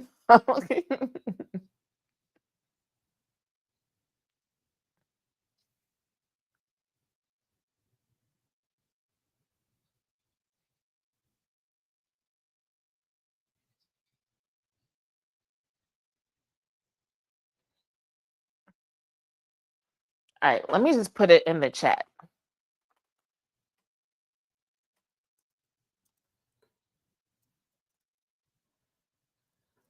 I'm gonna say I'll be back. Give me 2 minutes.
All right.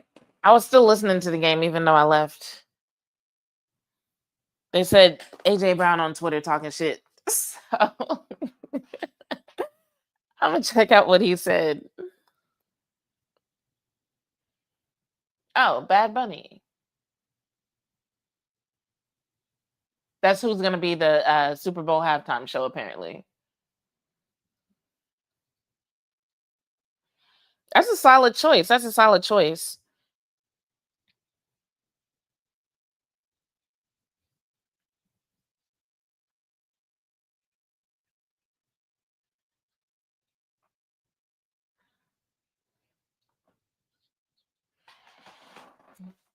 I've been listening to the new Cardi B album, and I wish it could be her, but she a little bit too controversial right now. Just running around showing her areola everywhere, which I don't have a problem with. But I can see the NFL and Apple Music kind of being like, that's not really what we want right now. Okay, AJ Brown, what is he talking about?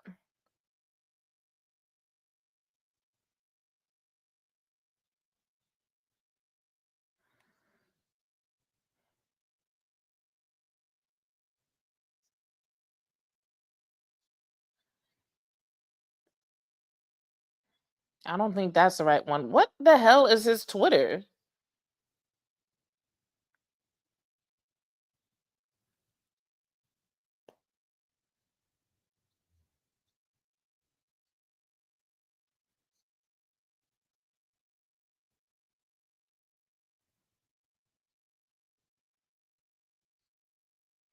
Okay, so apparently what AJ Brown posted on Twitter was, if you're not welcomed, not listened to, quietly withdraw. Don't make a scene, shrug your shoulders and be on your way. Which I think is a modern translation of a Bible verse. Hold on.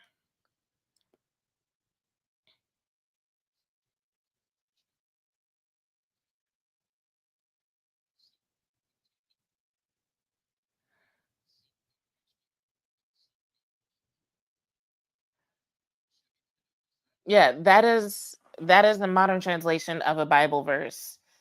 So I'm gonna see if I can find the King James version just to see if it's a good, like if the translations align. So here's the King's James version of what AJ Brown posted on Twitter. It says, "And whosoever shall not receive you, receive, interesting choice, nor hear you, when you depart thence, shake off the dust under your feet for a testimony against them. Verily I say unto you, it shall be more tolerable for Sodom and Gomorrah in the day of judgment than for that city." Okay, so that might be why he only posted part of it, left out the part about Sodom and Gomorrah. That definitely would have been a little bit distracting. But he focused on the if you're not welcome, not listened to, quietly withdraw, don't make a scene, shrug your shoulders, and walk away. So in context, that verse was applying to a specific situation. Um, it's referring to judgment of an entire city. So this is New Testament. So this wasn't like related directly to the Sodom and Gomorrah situation. They were just using that as an example. But it seems like everybody is suggesting that AJ Brown is applying this Bible verse to himself, to his personal situation, and suggesting that he feels like he is not being listened to, that he feels like he's not welcomed. This wouldn't be the first time that he's complained about not getting enough attention in the offense. So that'll just have to be something that they handle. Might be an annual occurrence if they decide to keep him around, you know? So nothing really new there. It's just the same issue coming back up. It's a constant issue with the Eagles. The thing about the Eagles is like they do whatever is the most efficient to win a game, which is smart. But against a team like what like they were playing today, they really didn't need to do a lot of passing. You know, they were having a lot of success. Just I don't want to call the offense simple what they did today because they actually did some cool shit today. Um, but yeah, they don't seem to be as worried about people getting a certain number of touches or a certain number of yards. They're not like they don't seem to be really big on like, oh, we got to have our stats looking a certain way. It's like whatever's working, that's what the fuck they do. So I can see how any particular skill player might end up being unsatisfied because you're not going to be featured every single game with the Philadelphia Eagles. You're just not. You might have two, three, maybe even four games where it's just like people don't hear from you because you weren't essential to the win. That's the thing with the Eagles. So,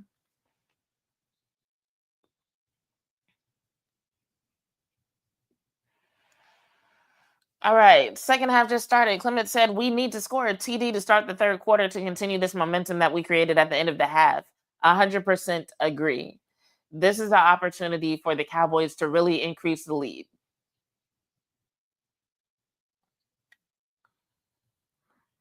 It's essential that they do it because like I keep saying, Green Bay is a good team. The Packers are a good team. So it's like what the Cowboys really want to do right now is take advantage of the momentum. Hold on, I'm listening to Shadi.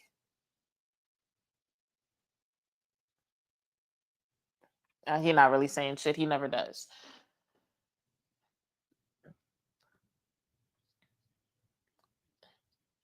But yeah, coming out of the half, basically both teams have the opportunity to make a statement. Either the Cowboys can score and get momentum, or the Packers can be like, okay, we got this. We can get this stop. This is not a neutral possession here. What happens during this drive is going to say something about either team. And you wanted to say something good about the Cowboys if you are a Cowboys fan or Cowboys player right now. All right. Nice run by Javante. First down, Cowboys.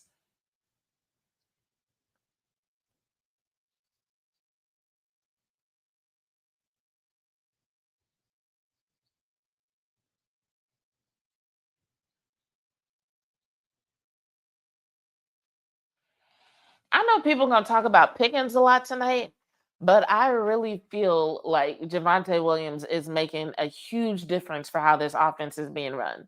Because if it weren't, what happened? A false start. But if it weren't for the Cowboys having a consistent run game, they wouldn't be able to do shit.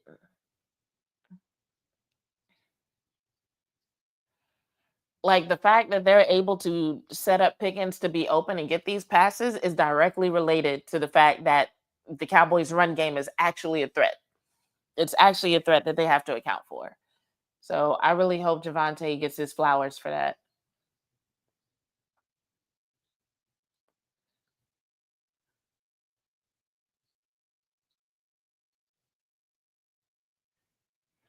Turpin in motion. Ball went to Pickens, who dropped it. Damn. It's all right. It's all right. Second and 15. He had space in front of him, too. That would have been a good play. What the fuck? He literally caught it and just let the ball go. What are you doing?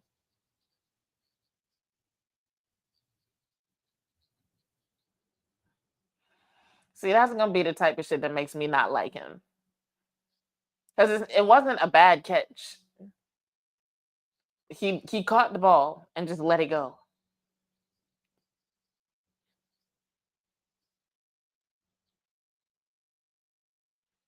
All right.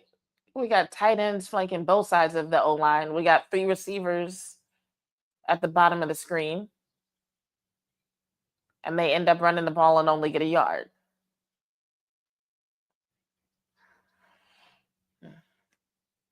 Oh, we got third and what it's gonna be like 14?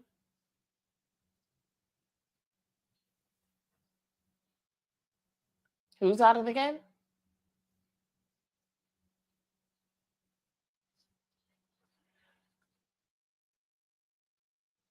Miles Sanders is questionable.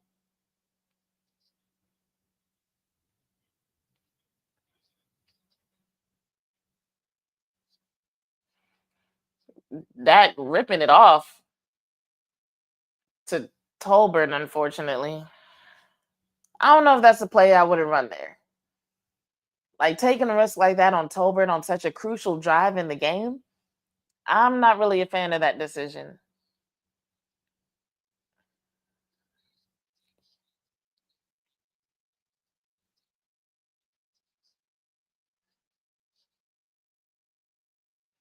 I feel like I would have gone for Turpin there just to get the first down for sure and keep the drive going. Like Turpin was open, he was there.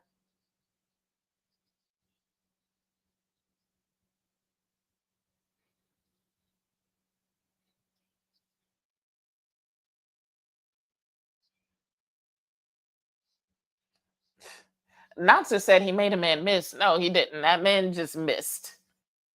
Who was that? Show me a replay. I want to see who royally fucked up that tackle on Dobbs. They're not going to show it. It's fine.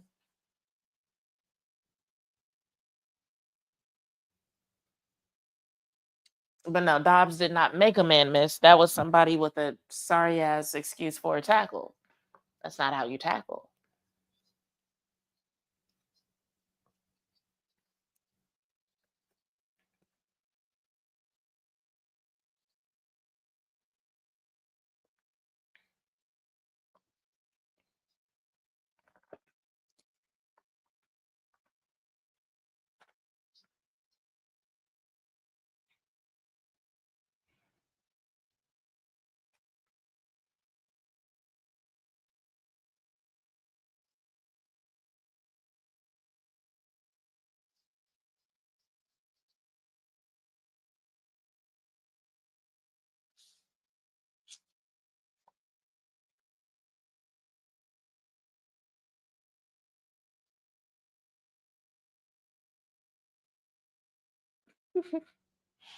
These commercials are so interesting.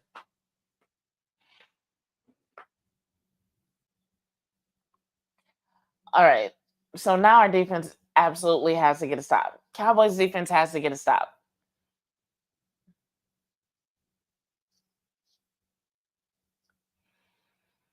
I just don't understand the logic behind that last play. It's like I have nothing against Jalen Tolbert. You know what I'm saying? Nothing against Jalen Tolbert. But I just don't feel like he's shown himself to be the type of weapon that you want to take a risk on like that in that particular moment. I don't know. Maybe I'm putting too much weight on it because I look at that drive as a crucial opportunity to build on the momentum that you had going into halftime, to really like turn this from a one possession game into a two possession game. And so, like, it was important to keep that drive going. And when you have somebody like Turpin wide open, not only wide open, but with grass in front of him, I just feel like that is the better option to get the for sure first down and then see what Turpin can do with the ball and keep the drive going, as opposed to, oh, let me try to get it all the way to Jalen Tolbert, who's really hit or miss in situations like that. You know what I'm saying? So I don't like that choice. I don't know if that was a shoddy choice or a Dak choice, but whoever it was, I don't like it.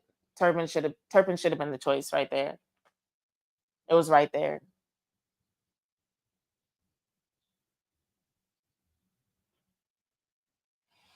All right, now 1st and 10 for the Packers. Why was there so much grass in front of Josh Jacobs? What just happened? I don't know. But the Packers have another first down. Yay.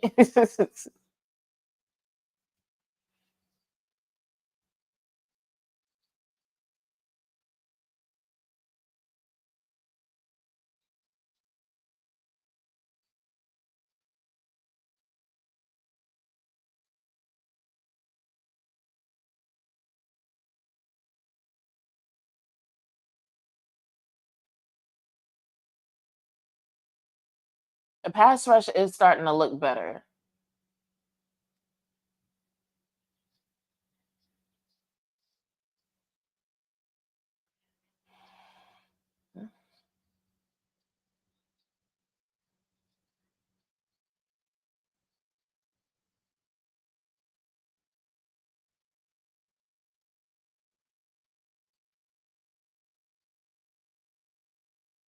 Man, I really want Osa to have a breakout moment this season. I was expecting a lot from him in this defense, and he's been relatively quiet, I think, compared to what most people expect.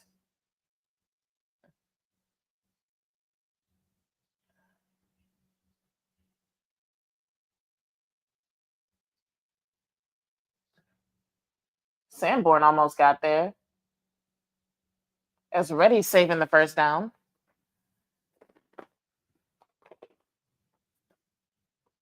Reddy Stewart, recent acquisition for the Cowboys.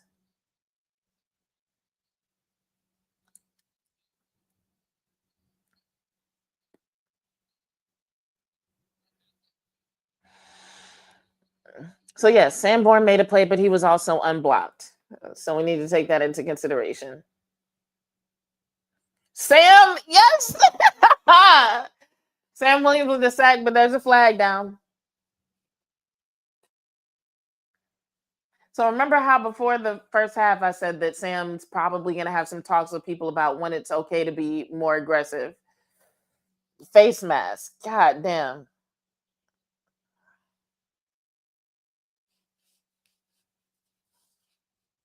They about to call it.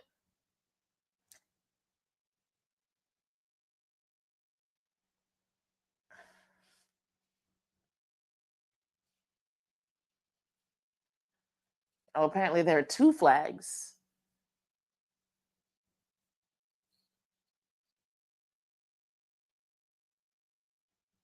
Holding defense number 7. Trayvon Diggs.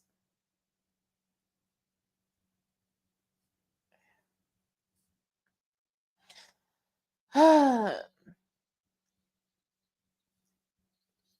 here's why I'm still a fan of Sam being more aggressive.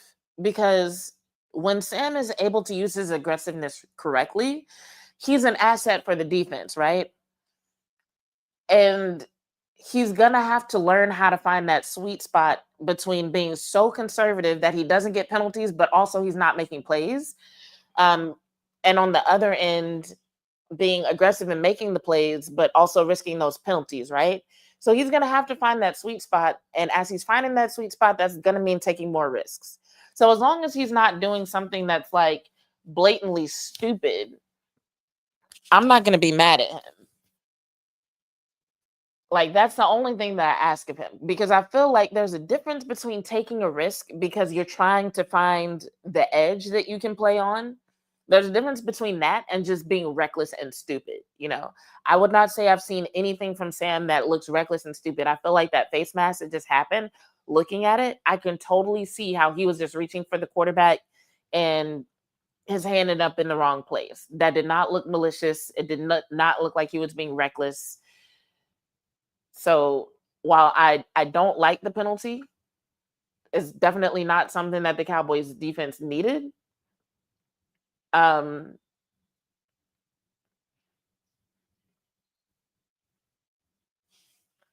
it was Jacobs again, got the first down for Green Bay. Um, but yeah, I don't like the penalty, obviously.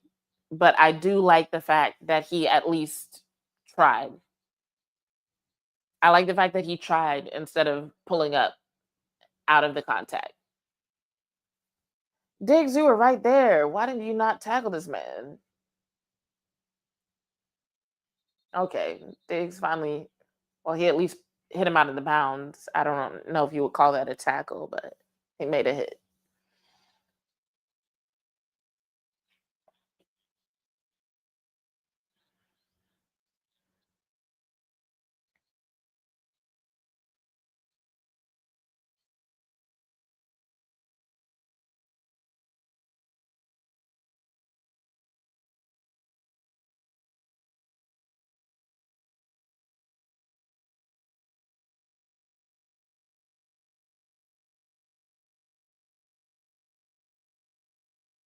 All right,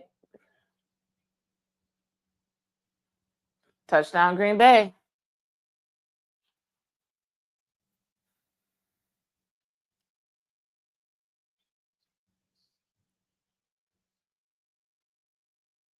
So Green Bay really benefited from and capitalized off of that penalty by Sam.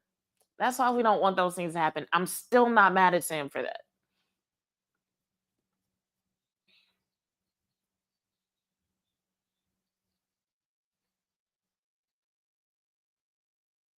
I think they're looking to see if he was in. It looked like he was in. It looked like the edge of the ball crossed the line. Here we go. This is a good angle.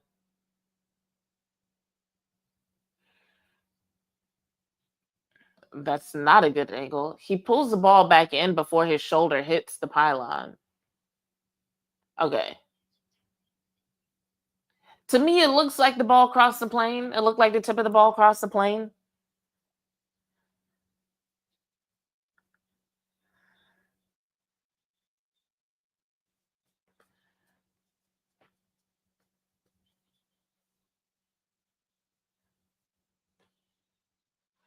Once again, dancing to the songs in the commercials.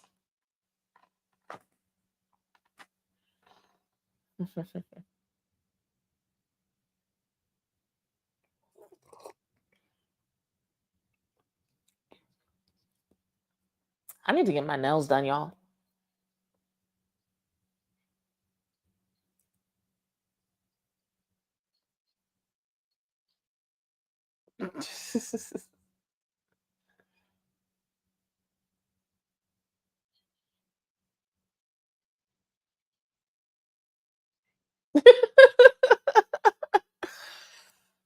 These commercials are wild. I need a co-host for these live streams. That's what I really need. I need somebody to talk to me.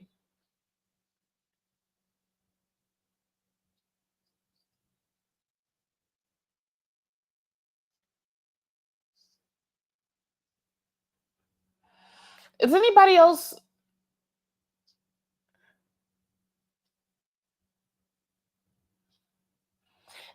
weirded out by the lime green Taco Bell sauce?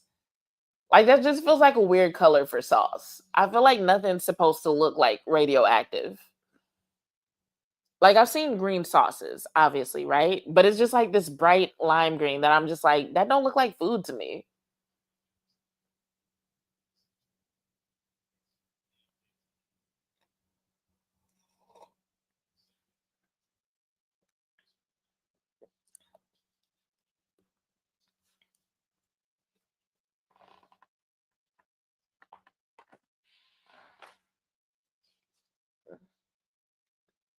Josh Allen, like, I'm partnering with SoFi because they believe in their clients' ambitions.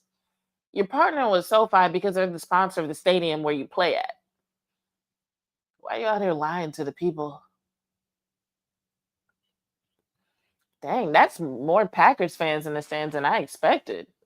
Packers fans really do travel. I guess I would too if I was a Packers fan. They don't really have shit in Green Bay, apparently, from what I understand. Plus, they have this community ownership thing. So, like, technically, all the fans are uh, owners of the team. So, I guess that makes for a special type of investment, special level of investment. Mm, mm, mm, mm.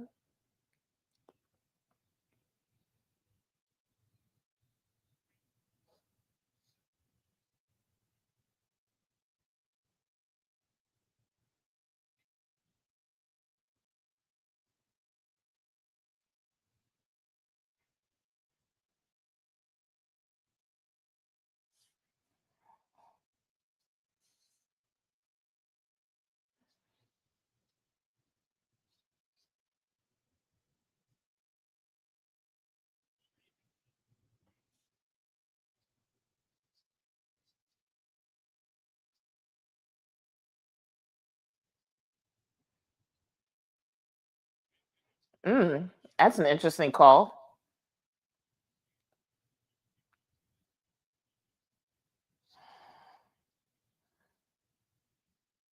Oh, nice stop, Cowboys. Royal 007 is back in the chat. What's up? Royal 007 says, I am here. Let's hope we win tonight. I also hope we win tonight. Um, where are you from? Are you in Texas or are you one of the Cowboys fans that's from somewhere else?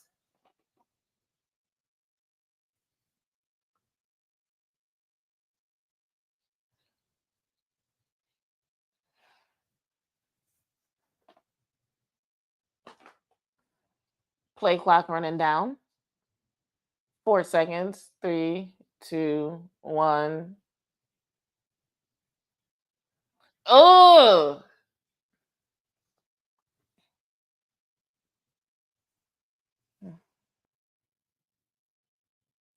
this is why Leopold needs more snaps because I feel like he would have had that tackle if he had been on the field more, like leading up to this. Like playtime matters. Like I want him to get used to making tackles like that. Like this less than 10 snaps a game shit is crazy. Damn. I mean, Green Bay being that close, it was kind of inevitable that they would score, but I just didn't want to see it happen.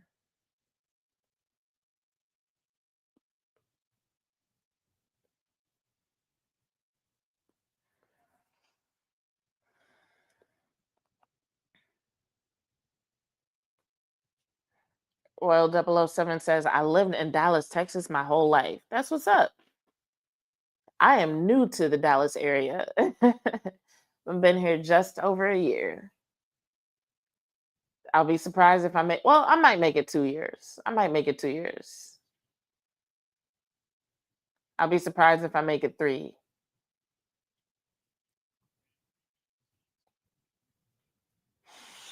Now Green Bay is in the lead by 4. Come on, Cowboys, you got to do something.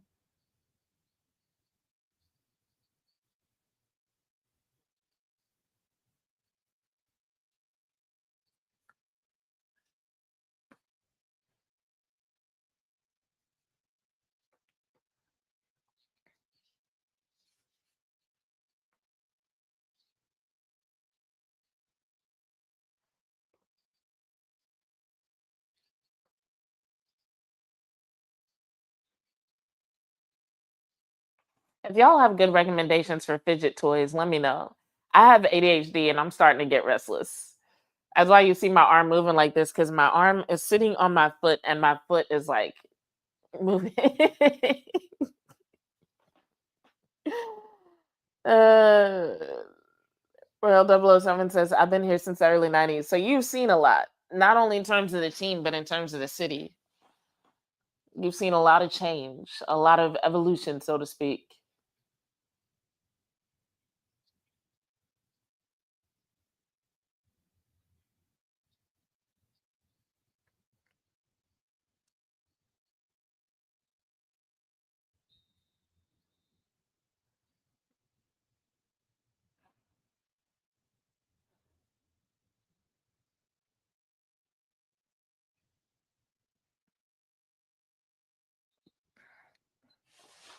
So touchback for Turpin.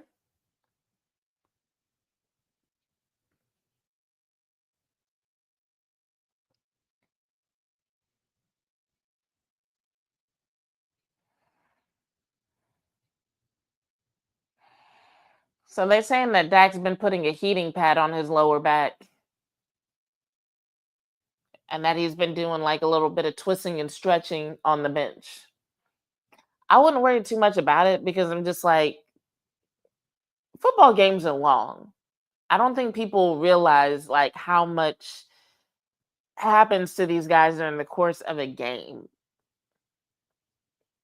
So it's like, a dude needing to stretch, a little heat on the back. I'm not thinking much of it. At least he's handling it properly.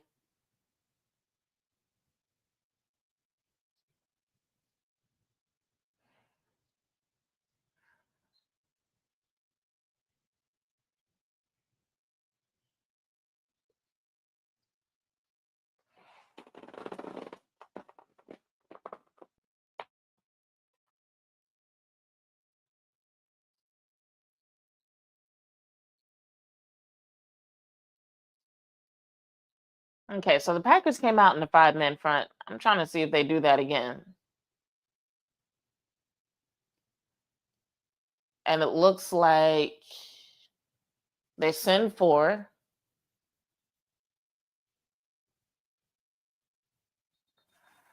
Tolbert came back to the quarterback for a catch.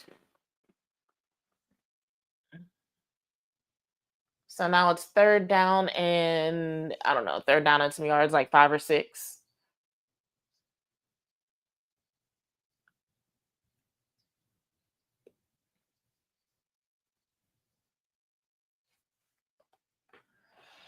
Kevontae Turpin has the skills of a slot receiver, but not the body type. And I wonder if that makes Dak nervous to get the ball to him. At this point, I'm like, hey, let's see what happens because it's like, who else do you have that's really that reliable slot receiver for the Cowboys? Did he get it? Well, he got it on the sideline. I like that. So first down Cowboys, thanks to Turpin. Well, 007 said, I really want to see Phil Maffa come back because he's a big guy. I think we'll have a good run game. We'll see. I think we have a solid run game now. Javante Williams having to carry the weight because, as far as I know, Miles Sanders is still questionable and has not been on the field. What is on Javante Williams' shirt? Is that somebody's blood? I need Turpin to tie his shoes.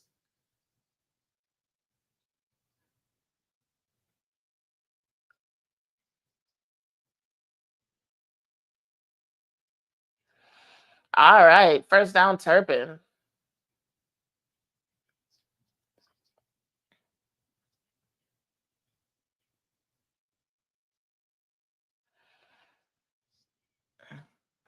That can't be blood. What is on Turpin's jersey? What happened?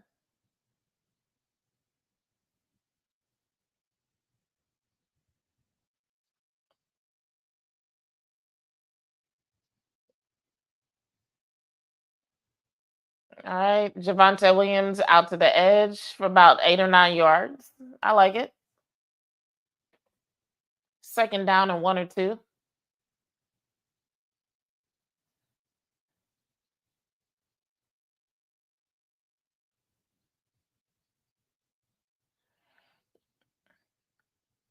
I do like that play with the reverse action. I feel like they're playing smart now.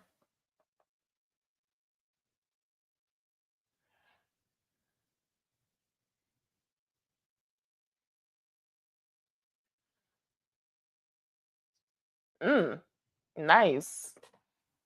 Ryan Flanoy.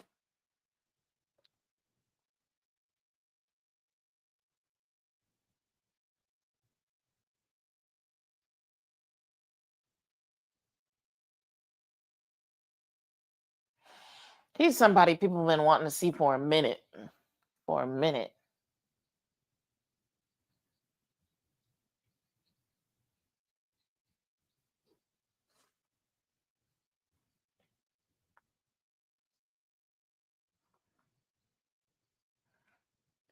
Agreed, Royal. Oh, that was interesting.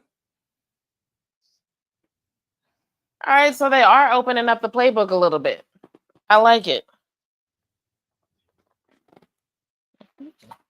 They said Schottenheimer's deep into his bag. I hope motion across isn't deep into the bag, but it looks like he's deeper into the bag than he was in the first half. I'll take it.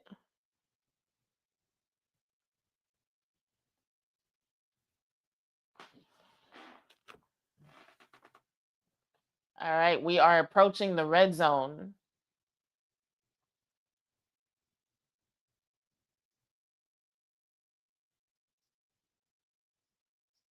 Now that was good coverage. No PI there.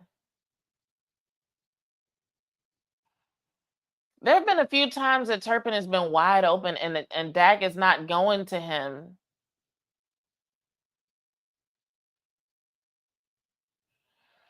I hope they talk about that in meetings this week because, like,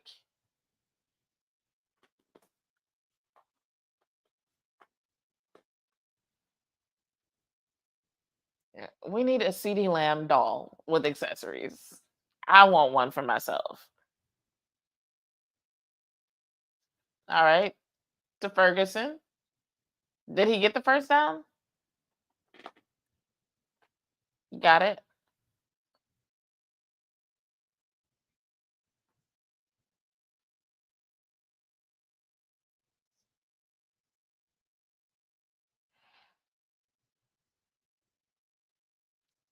So they said Micah Parsons been holding his back and went into the medical tent. That's actually the story that did not get reported on enough. While everybody was talking about the hold-in and the contract situation, Micah Parsons really was having issues with his back.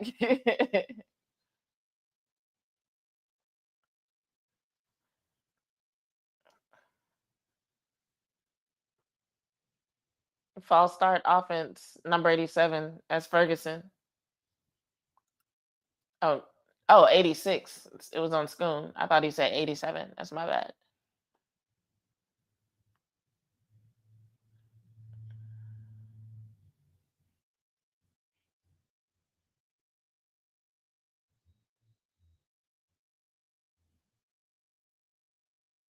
But no, I actually speculated, not very loudly. I don't do a lot of loud speculation.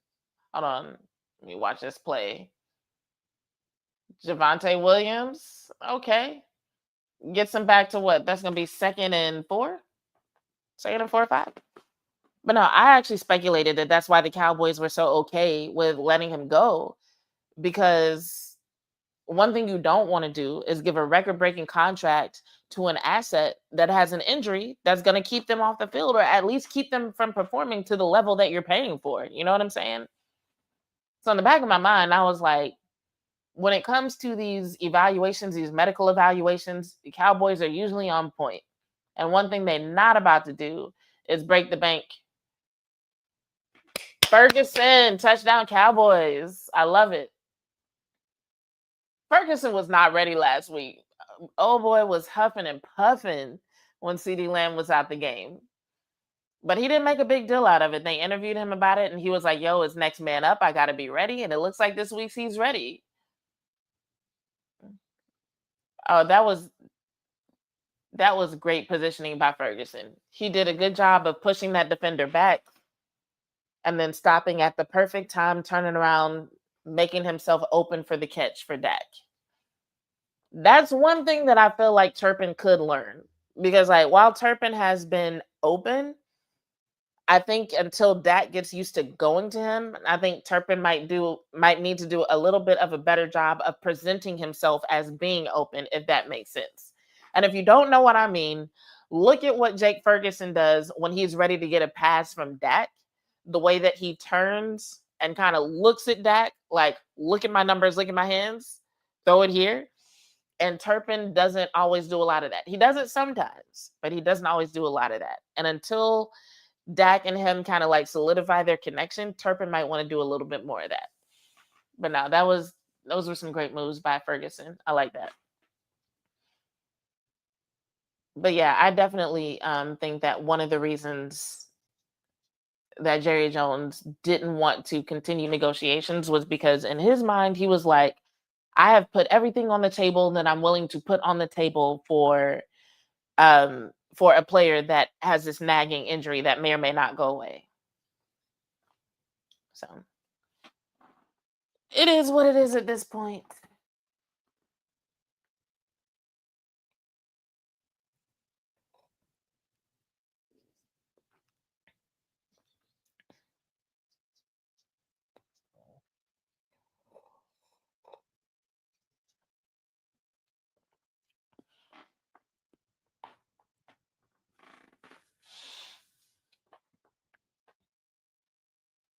I'm tired, y'all. This is normally the point during the game where I would get under my covers and I would watch the rest, but I'd be chilling, waiting for post game.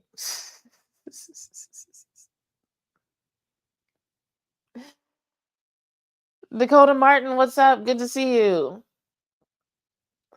Thanks for joining us in the chat. Says I'm new, just found this channel. How are you guys doing? We're doing all right. Cowboys just retook the lead. They did retake the lead, right? I'm not tripping. Yeah,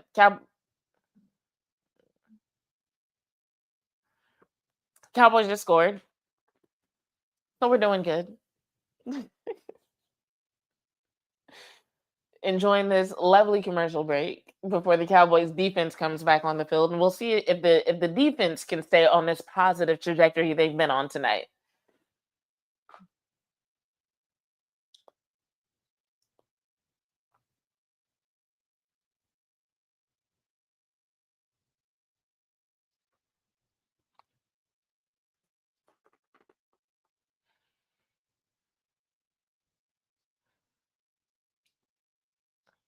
Dakota said, "I'm a huge Bears fan. Are you from Texas?" I'm not originally from Texas. I grew up in Louisiana. Um, I wouldn't call myself a Bears fan, but I watched Caleb Williams in college, and so I do still watch some Bears games. That was an interesting game y'all had earlier. Congrats on that win. I didn't get to watch most of it, so I don't know how Caleb himself did, but I saw y'all got the win with that blocked field goal. So shout out and congrats to the Bears fan in the room.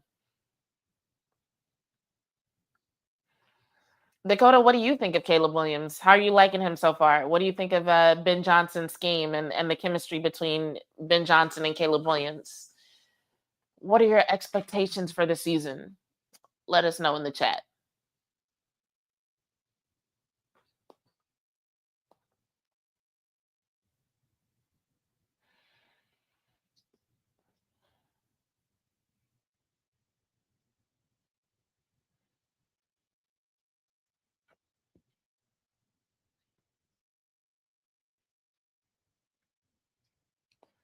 Cowboys up 3. If the defense can get a stop here, it'll be big for the Cowboys.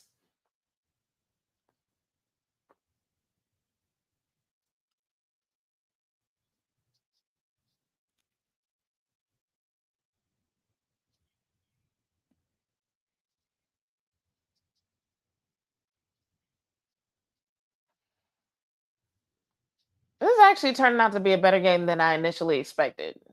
I'm not mad at it.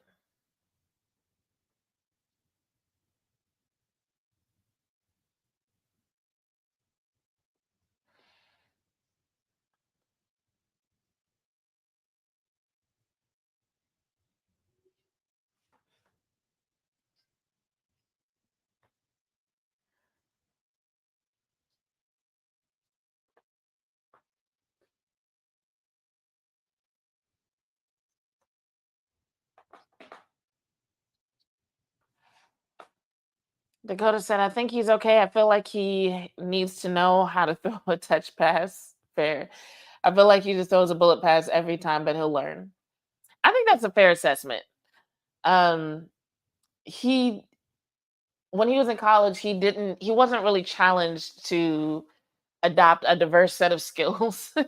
you know, the bullet passes, the shots down the field, that one read and I can't talk. The one read and scramble style of quarterbacking, it really worked for him in college. He was able to do a lot with that. Um, and apparently he's just now learning how to watch film.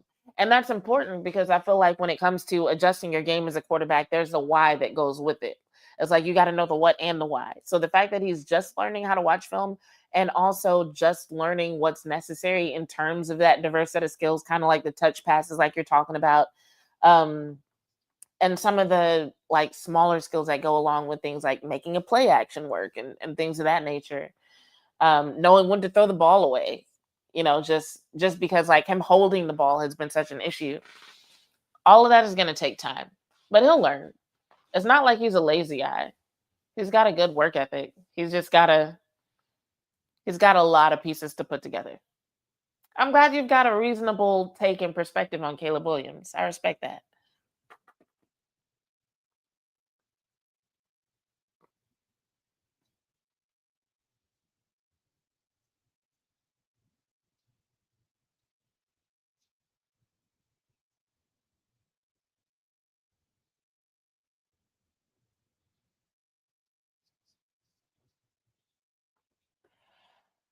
No, it looks like they got a drone at the state fair.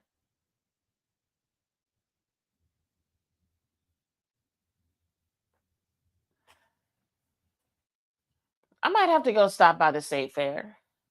I haven't been.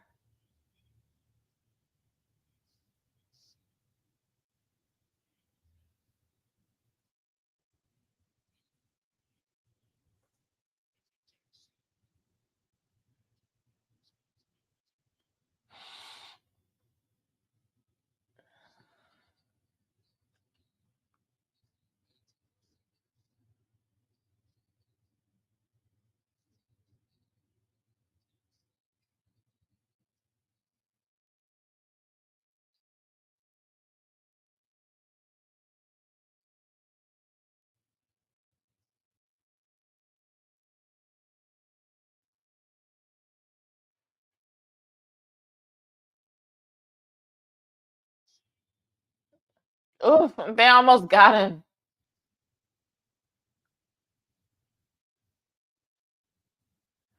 Okay, so there's a flag down in the secondary. I need to see what just happened there. I also want to see how they got so close to sacking him and didn't. Was there a hold, or did the Cowboys defensive players just fail on that? What the hell just happened? Holding on the defense? Are you serious?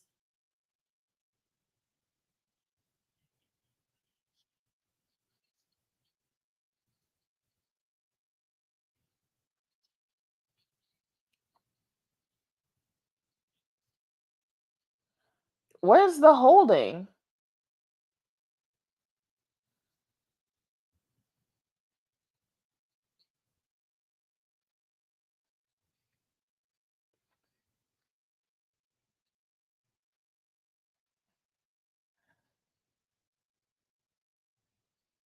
So first and 10, they're in Cowboys territory.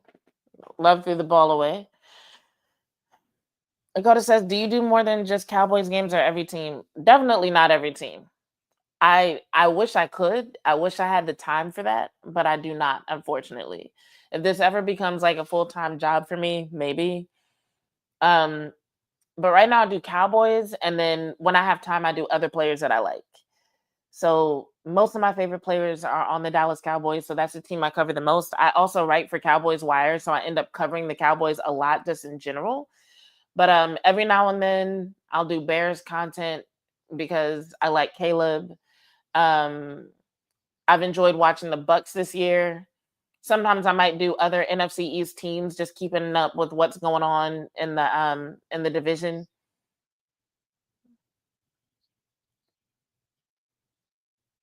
So like on my YouTube, I've done other content about Caleb Williams in the past. I don't think I've done much on the Bears specifically, but like I've talked about, like, especially if you like look through my shorts, I've talked about Caleb Williams, I've talked about Jalen Hurts a little bit. I've talked about Shador Sanders and what was going on with him. I'm trying to think if there's anybody else I'm watching this year. I think those are the main ones.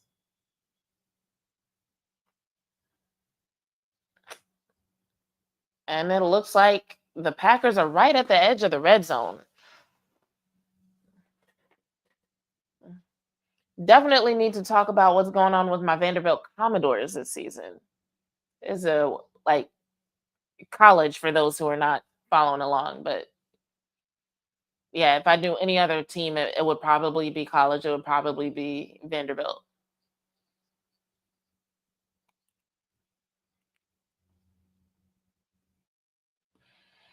All right, 1st and 10 from the 21. Cowboys defense. This is a time to make a stand. Stop letting them get so many damn yards on every run.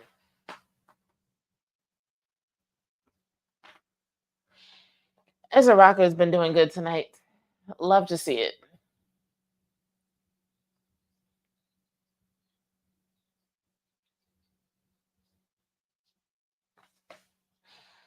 I'm gonna be honest, I don't even know if I'm doing this right, y'all. I don't watch a lot of other watch alongs from content creators. So I don't even know what people expect from watch alongs in terms of commentary. Especially like I keep saying I'm by myself. Everybody else I see doing it, they have like multiple people on the screen. I'm just chilling watching the game. These are normally the observations that I make on my own, just chilling by myself. And now y'all get to watch them. Yay. And Green Bay just scored.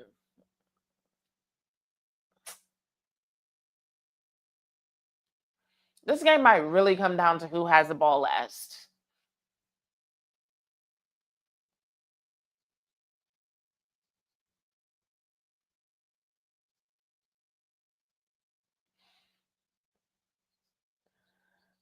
This game might come down to who has the ball last. Because right now, both offenses are taking their sweet ass time down the field, but they're getting to where they need to go. So, like, the defenses are doing just enough. Like, they're doing just enough to where there's no explosive plays happening, but they're not keeping each other out the end zone. So, it might just come down to, like, okay, who has the ball last? Who scores last? Unless one defense or another randomly shows up, which it feels weird to say, but with Micah Parsons dealing with whatever injury is plaguing him. And I mean, we also got to account for the fact that like the Browns exposed some weaknesses of the Packers last week. It's like the Packers defensive trajectory is right now slightly downward. Not a lot. They're not falling off a cliff, but like slightly downward. And the Cowboys defensive trajectory is upward. They're looking way better than a lot of people anticipated. So like you put those two things together and it's like if one defense or another does step up to actually make a statement making play here, it might end up being the Cowboys. Like we might see, like we're already in the fourth quarter. We might see a fourth quarter where the Cowboys offense goes out here, gets another score, and then all of a sudden we just see some amazing work by the Cowboys defense at the end of the fourth quarter so that the Cowboys are able to maintain a lead. Like coming into this game, if you would have told me the game would have ended that way, I'd be like, I don't know how I feel about that. But like seeing what we've seen during the game, I'm like, that's a very real possibility. I wonder what the odds are right now. Well, not odds. I don't really do betting stuff, so let me not use that terminology. But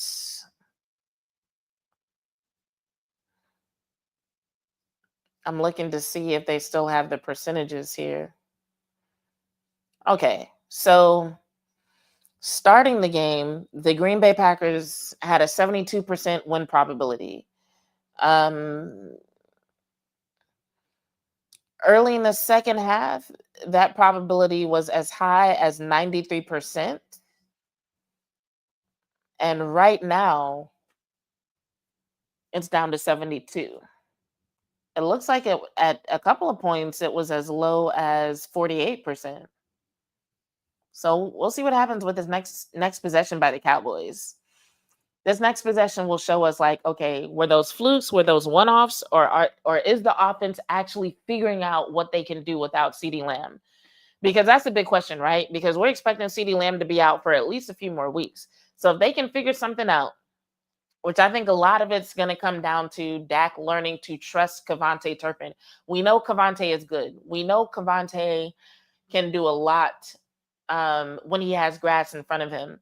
But there have been too many instances where Cavante Turpin is wide open with a lot of space and Dak is not getting the ball to him. So they need to learn to look for each other. Dakota says, I like how you know what you're talking about. That's awesome. And by the way, you're beautiful. Oh, thank you. I appreciate that. Um,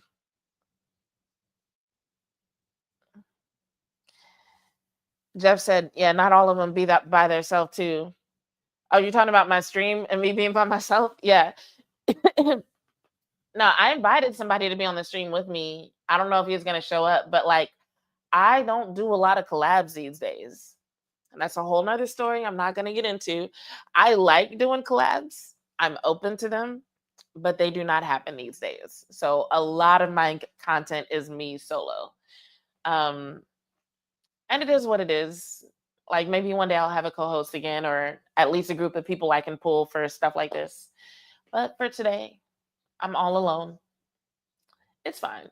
That's normally how I watch games too, because like really, most of my friends do not like sports like this.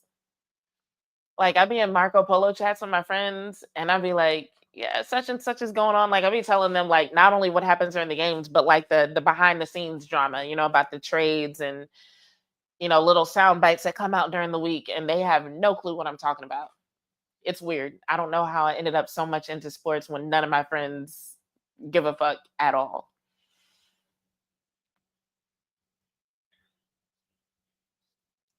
All right, we got Dak. Is this shotgun? Nice. See, that's what I'm talking about. Complete the Turpin. First down. We need more of that, but longer. But maybe that's where they're starting. Because sometimes Turpin be set up to like get the ball like 8 yards out and then get some yak on top of that. And Dak just be like, nah, I'm gonna throw it to Tolbert in coverage. And I'm like, what the fuck are you doing? So we'll see how it goes. We'll see how it goes. First down, Cowboys. They are on the 35. Their own 35. Turpin got the ball again. Took a very long route around the back of the formation to get 2 yards. We got a Packers player on the ground. Looks like he got hit pretty hard. Let's see what's going on there. What kind of pencil is this shot he got? I ain't never seen these Joker themed mechanical pencils. I said that because it's purple and green. I don't know if it's actually a Joker themed mechanical pencil.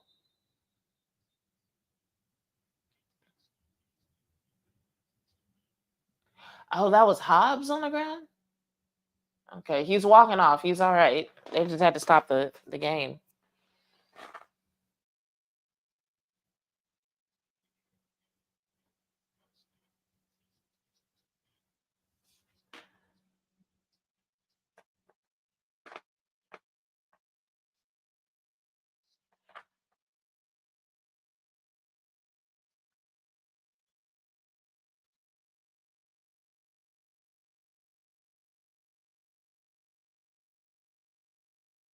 Okay. So that got the ball to Tolbert, but Tolbert was immediately lifted up off the ground.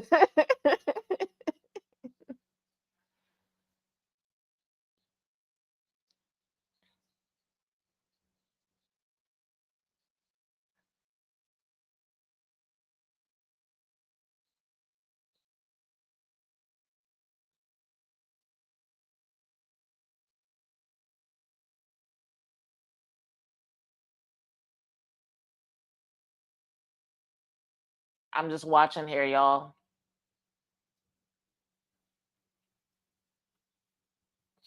Whew.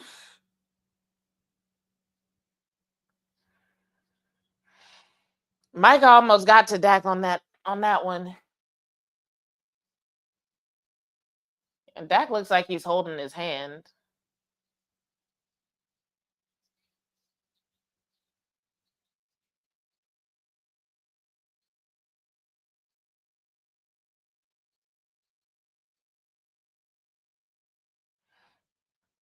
I'm glad they're going for it though. They have plays that can get 2 yards. They just got to be smart.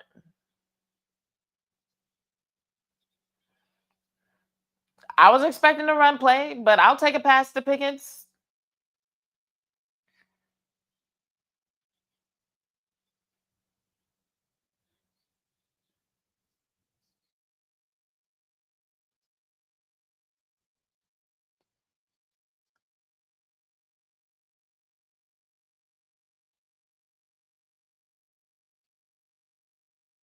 All right, first and 10 on the 45.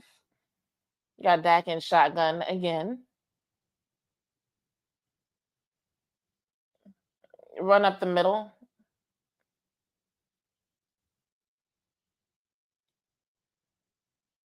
Javante Williams for 4 yards or so.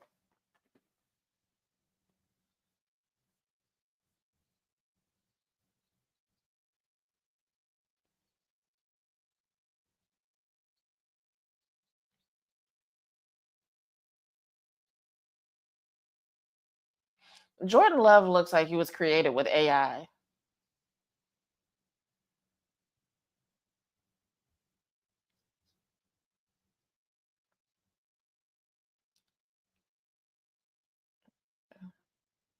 Ooh, that would have been a good pass, but way too high for Tolbert. That was a good call. That was a great play.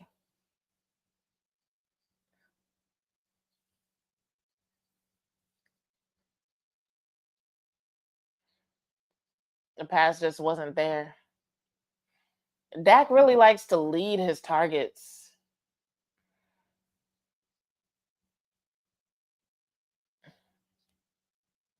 but he's got to get used to doing that with Tolbert. I literally can't remember the last time I saw Tolbert that open and free to be led like that. Okay, who's he going to? All right. 3 yards for Ferguson, but flag on the play. Probably holding, if I had to guess, on the offense. But let's see.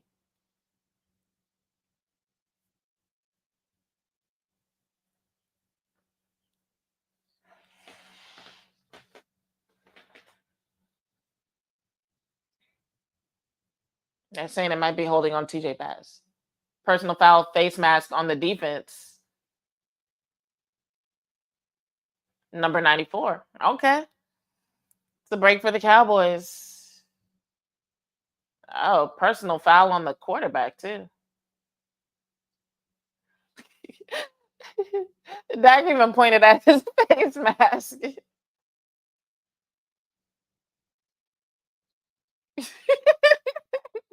Dak be helping the refs out. He'd be like, face mask.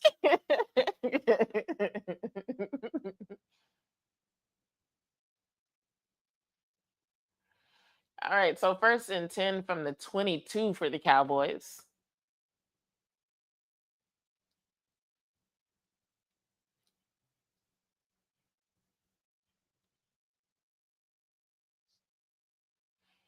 Nice inside run by Javante Williams. Looks like it'll be second and about 4. So they're saying this drive has been 10 plays for 61 yards, 5 minutes and counting.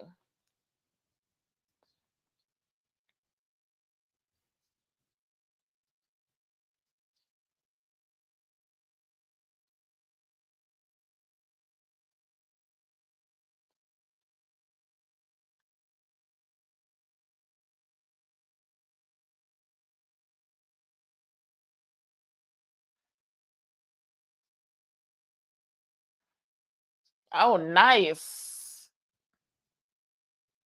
Javante Williams is killing it. This man better get his flowers this week.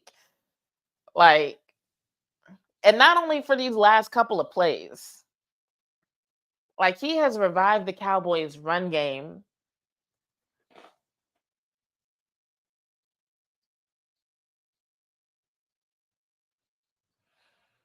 Javante wanted to get to the end zone so bad.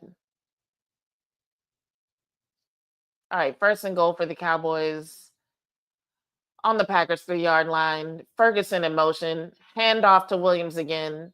Didn't quite get in there, but he's a few inches out. So second and inches. Looks like he got tripped up. I'm trying to see what's in Shotty's hand. What was that?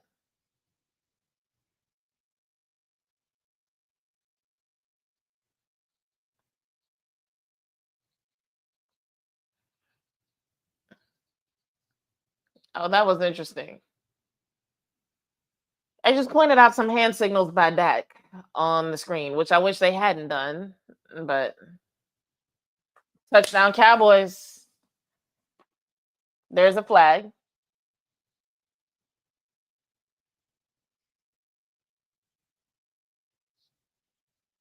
They're saying it's offsides. Offsides, defense, number 24. Okay. Penalty decline, touchdown Cowboys.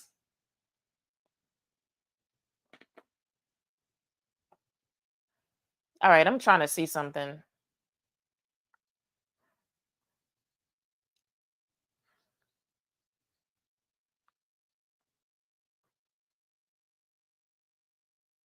Get off my screen. I'm trying to see how long these last couple of drives were.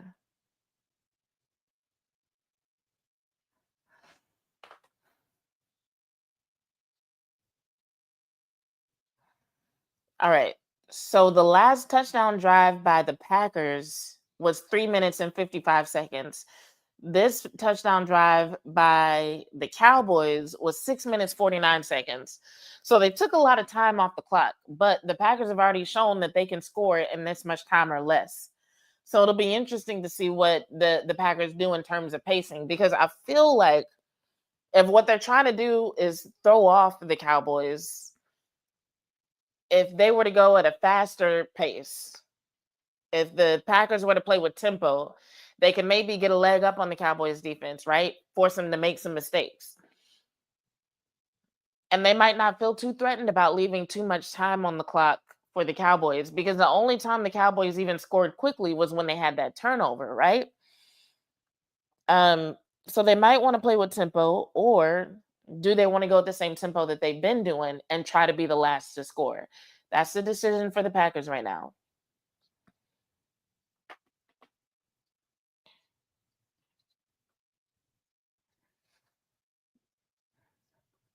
Which honestly, you couldn't blame them for maintaining their current pace, because it does get them in the end zone, and it would leave the Cowboys with like not a lot of time. So that might be the way to go, as opposed to trying to do some new shit at the end of the game and fucking yourself up. You know,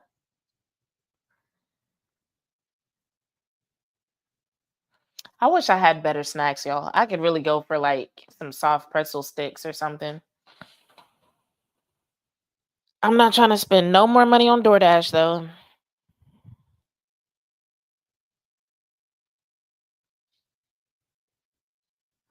What is this trailer for?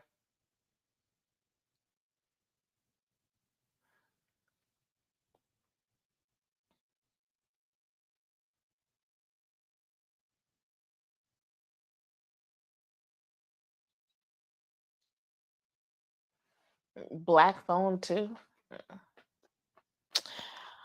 I'm not familiar with that one.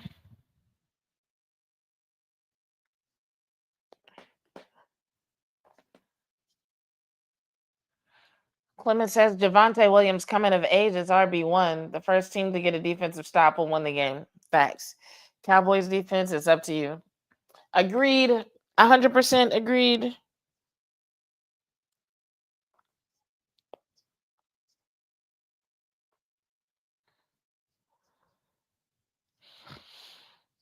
According to Adam Schefter, Cowboys running back Josh Jacobs has a knee injury and is questionable to return tonight. That's kind of a big deal. He's done a lot for them tonight.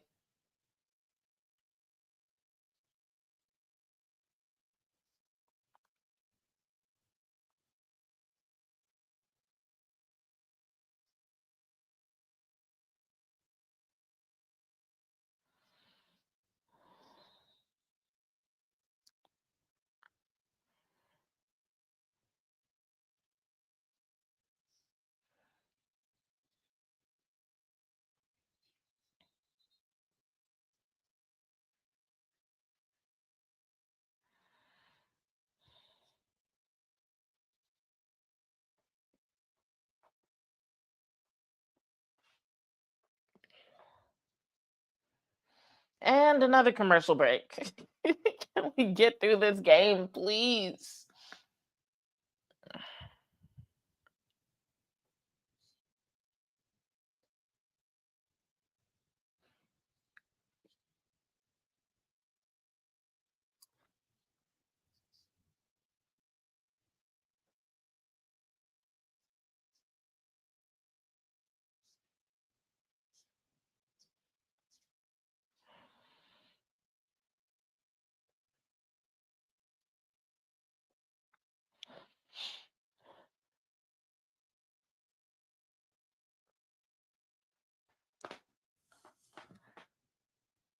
So yeah, I like kind of doing this with y'all. I think with some more consistency, we might even get some more people to show up, have some more people in the chat, have some good conversations. I think I just need to figure out how to get more people on the stream with me, even if just for a little while. And the best way to go about taking breaks. Because I could really use a bathroom break right now.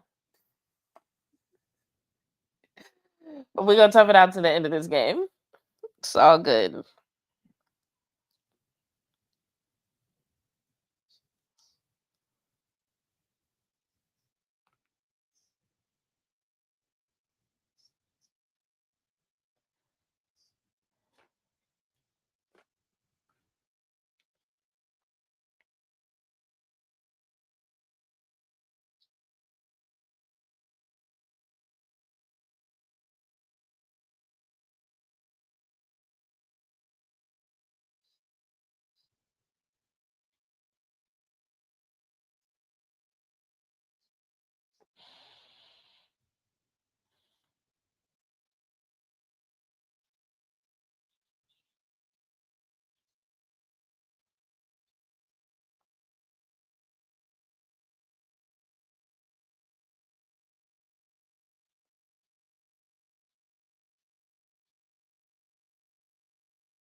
Jeff, how you feeling about your team? We are indeed almost at the finish line.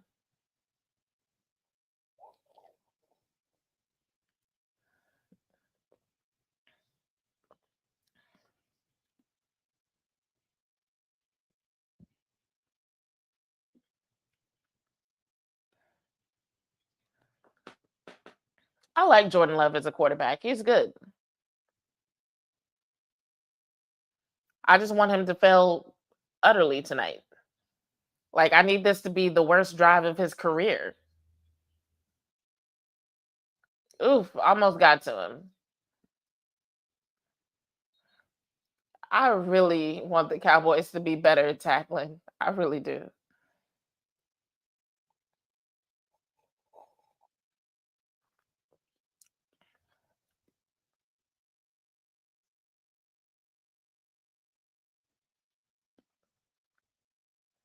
Okay, so they got Josh Jacobs back in the game.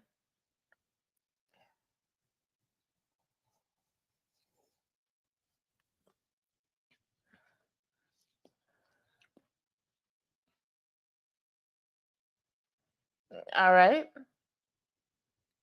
Good tackle by Kenny Clark.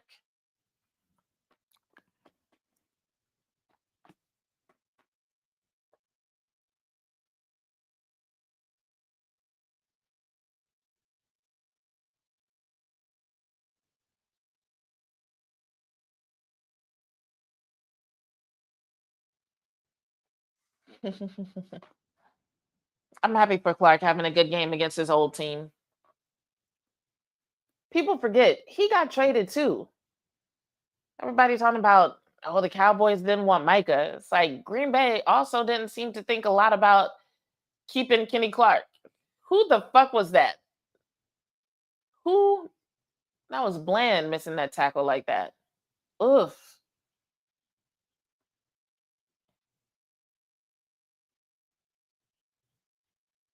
Who? Who's the injured Cowboy?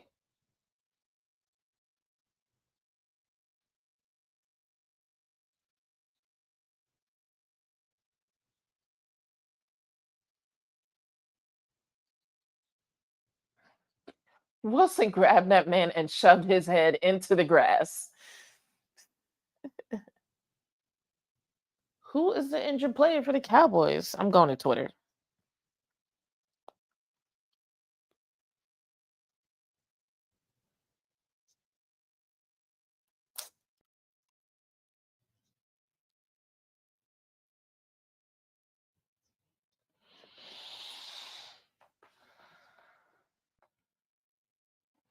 This has not been a very pretty game at all for Deron Bland. I agree, Royal. I do like Kenny Clark as a player, and I like that he's with the Cowboys too, especially with this particular defense. I don't think a lot of Eberflus's scheme as a whole, but as a concept, the attack front is a good idea, and Kenny Clark is probably one of the best defensive players at that particular style of defense.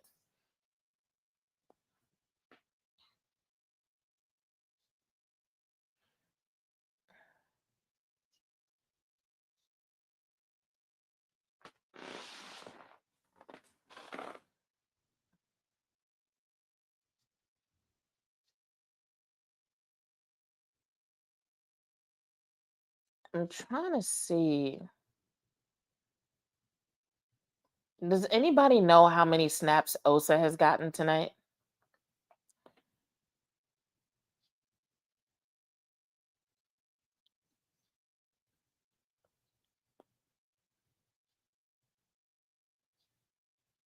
Oh, it's Kenneth Murray who's down.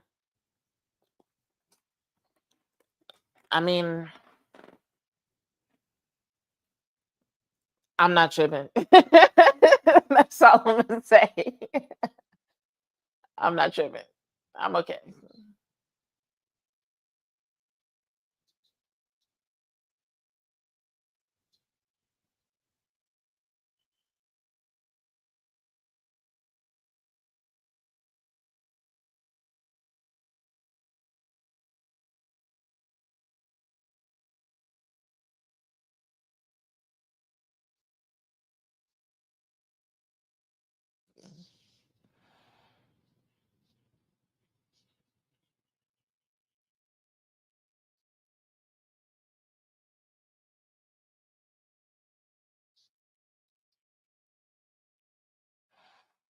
All right.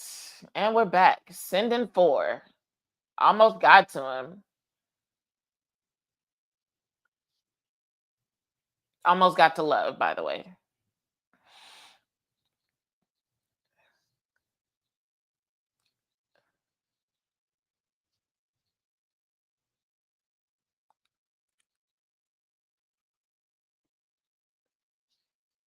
We got Shamar James in the game in place of Sanborn. Without talking to him. I like it. We got Osa back on the field. Okay.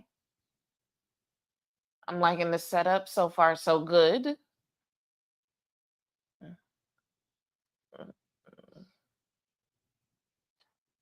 Maris, Jesus Christ. I'm very disappointed in that tackling attempt, Maris.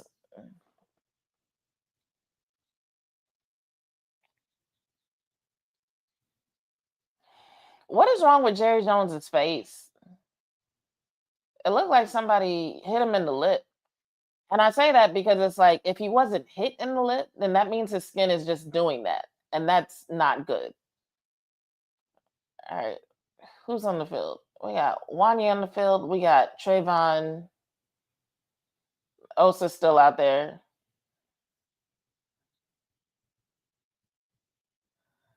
And then it looks like Clowney came in from behind and made the stop.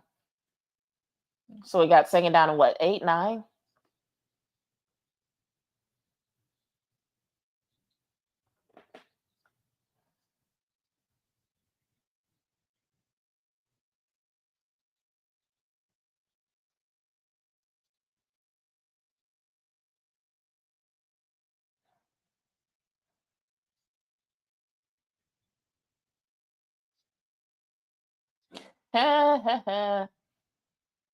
Late hit, Maris. Oh God, Maris, you are fucking up for everybody who wanted to see you on the field. You doing dumb shit. Don't do that. God, that was excellent pressure.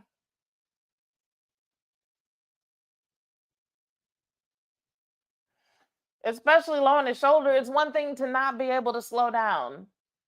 Low on the shoulder was just unnecessary. What the fuck? Even Jerry shaking his head. Jerry looking like, why the fuck did he do that? Maris.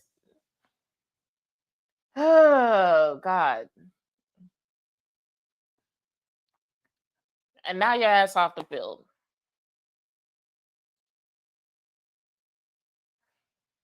God,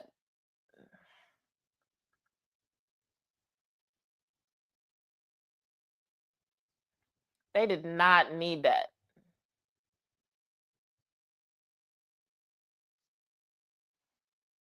And see, then you get shit like this. That's the shit I hate because Maris is actually like normally pretty good. I don't know. I know people are gonna remember tonight for not being good for Deron Bland, and people talk shit about Sanborn, but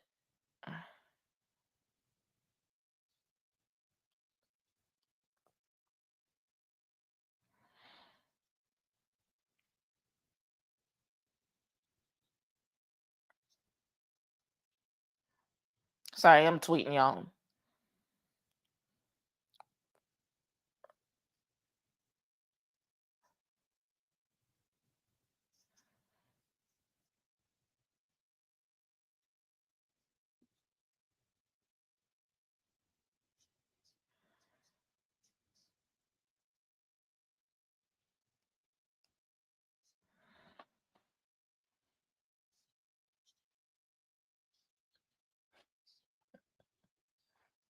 Well, you might be right. Jerry Jones might be getting sleepy, but still, what the hell is going on with his face?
Anyway, sorry.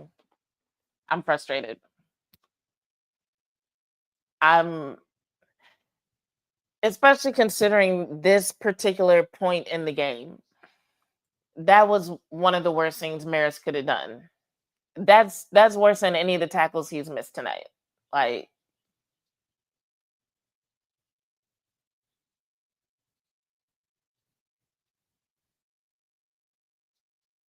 all right, we get a stop behind the line of scrimmage. Thank you, Mr. Reddy Stewart. I appreciate it. If we can hold Green Bay to 3, because they in the red zone. They in the red zone where they've seen success tonight. Everybody on the Cowboys sideline is standing up and they look tense. That's how you tackle. I need Reddy Stewart to teach everybody else on the Cowboys defense how to tackle. That was almost like a textbook tackle for how you want to go at somebody who's running with the ball. He had the right height, he had the right wrap up, he had the right momentum.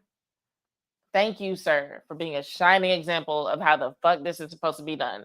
Because other people in your defensive unit act like they don't know what to do.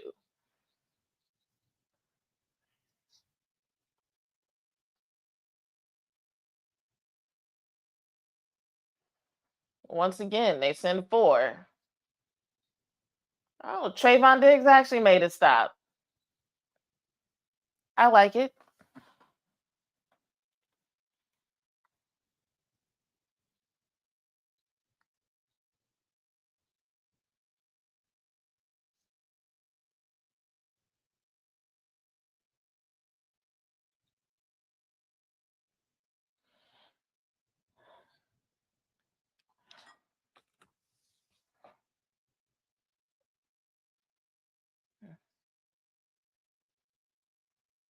I hope Dallas gets this win. But as far as like me rooting for individual players, I don't have a leg to stand on right now with Maris anymore.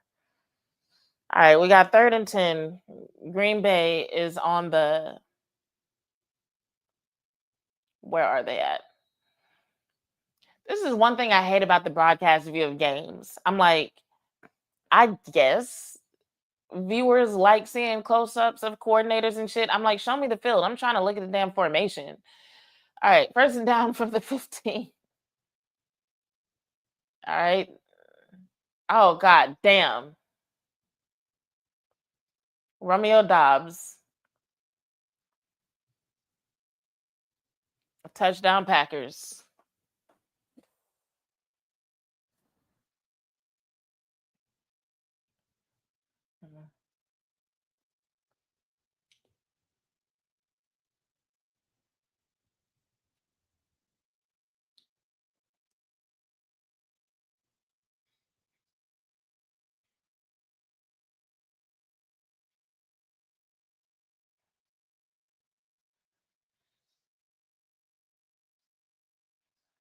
So now Green Bay is up by 4 with the extra point. So the Cowboys have to get into the end zone.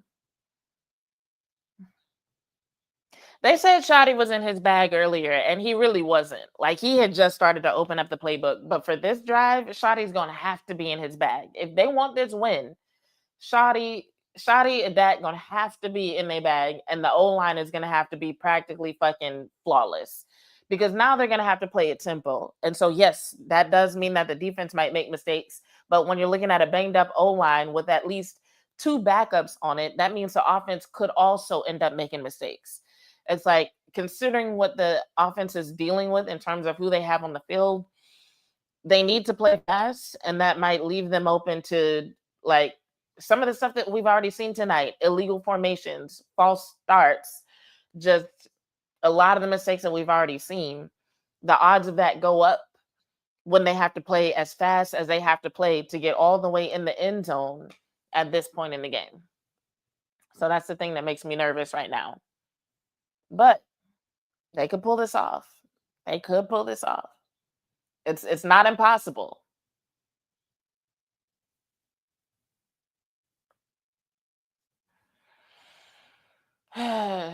I just can't defend Maris. Not this week.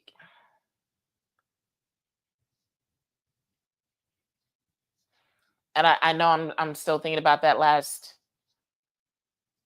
those last plays on defense, but that's gonna be on my mind for a while. I don't know if Green Bay would have scored if not for that. Hold on to the ball. Nice. That was a great run by Turpin. Excellent. So we got decent field position.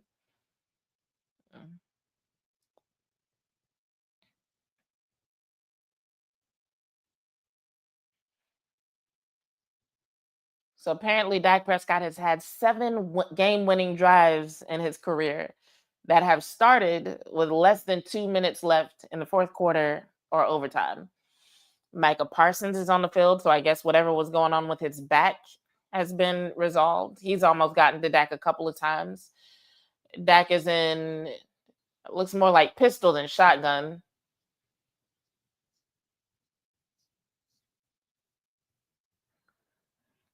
So ball slipped out of Dak's hands. It's ruled incomplete.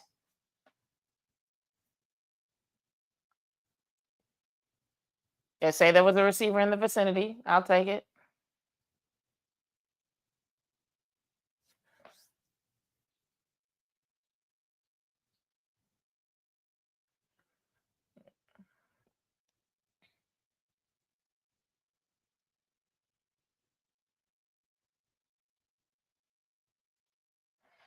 All right. 135 left in the fourth quarter. Second and 10. The clock is stopped.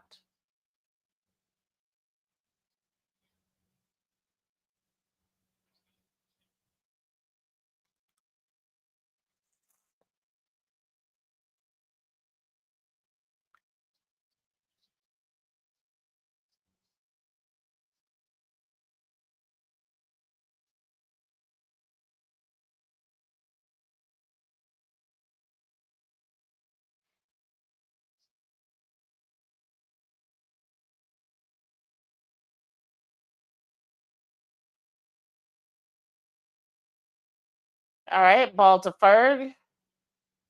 Looks like it'll put the Cowboys at about third and what, three? Clock is ticking down.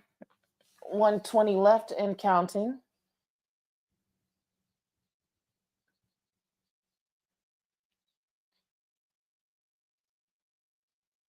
All right. First down, Jalen Tolbert with some yak. Okay. I'll take it.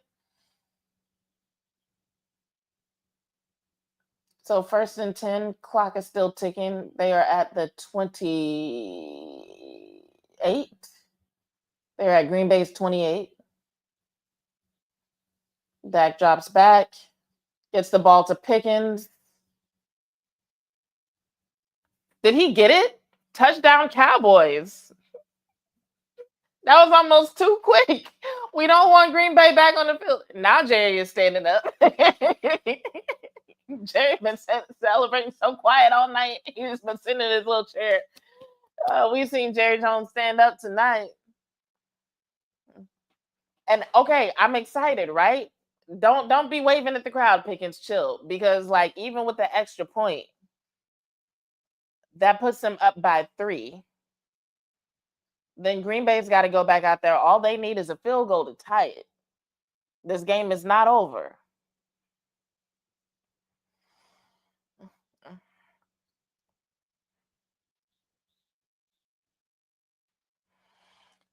I think whether or not we see Maris go back on the field is going to say a lot about how they feel about what he did. And I mean, honestly, I would not want to be in charge of making defensive personnel decisions right now because you got non-athletic ass Jack Sanborn versus Maris Luafau, who is not doing great at tackling and also getting penalties. It's like neither one really feels like a winning option.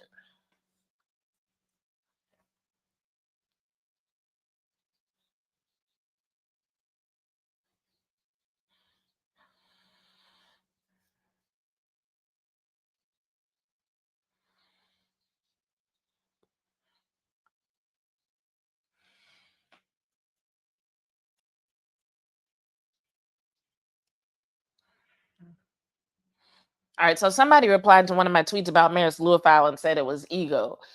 This is weird to me because Maris has never come off to me as somebody who's got such a big ego that they would just do dumb shit. So I'm gonna have to think about that. I need to hear more. This is so sometimes after games, media will ask questions and I'm like, why the fuck you asking that? What do you expect them to say? I'm actually gonna be listening to what people say about Maris Luafau.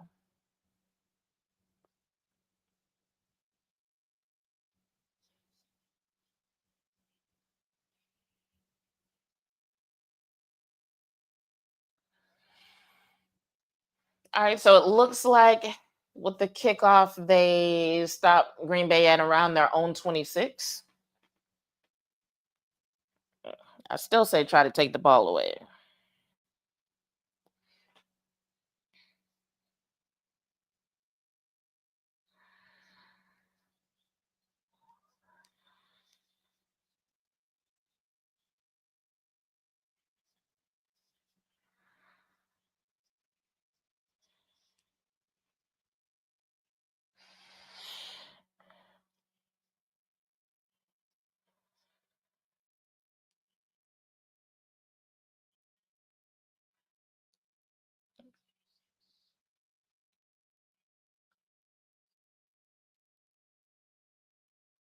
All right, first down, Green Bay to the 49.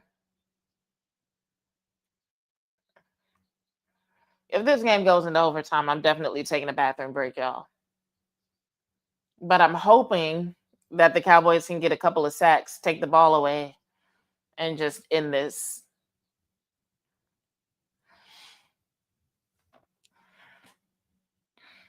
It's not impossible.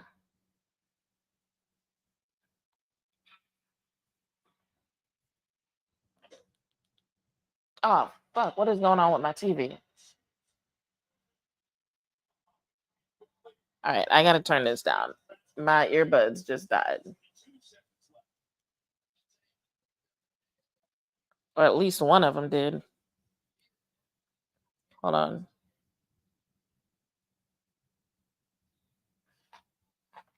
Okay. My left one's still good. So I'm going to put the right one on the charger.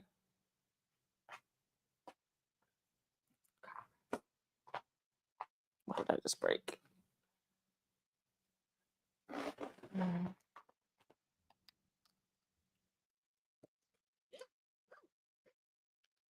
And my light died.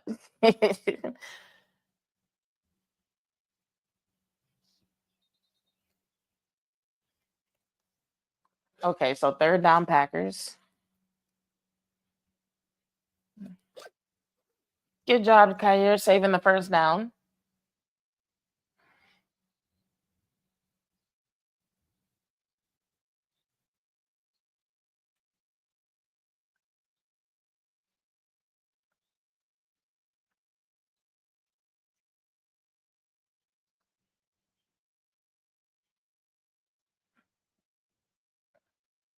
So got Jordan Love in shotgun. Did he get the first? Did he get the first? I couldn't tell. They definitely stopped him very close to the line of scrimmage.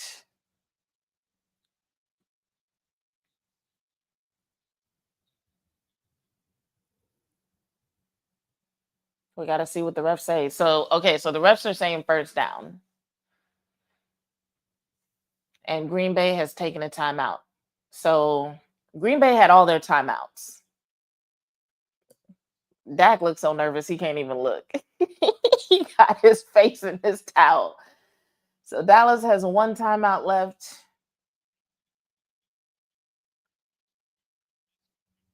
Green Bay just took a timeout and they got two after this.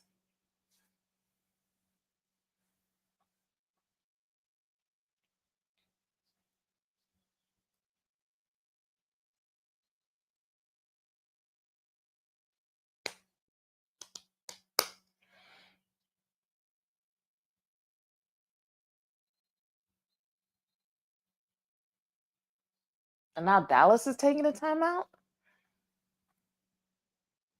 I wonder why they taking a timeout after Green Bay just took one.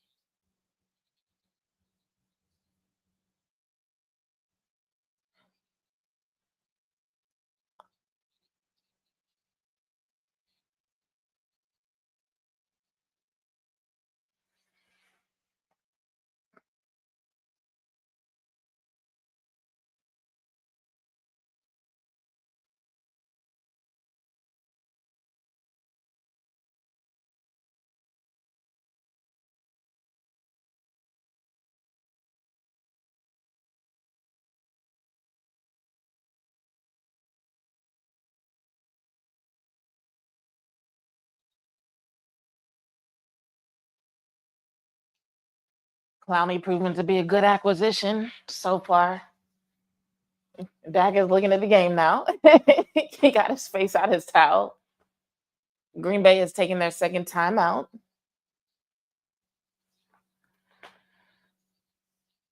Jerry looked nervous as hell.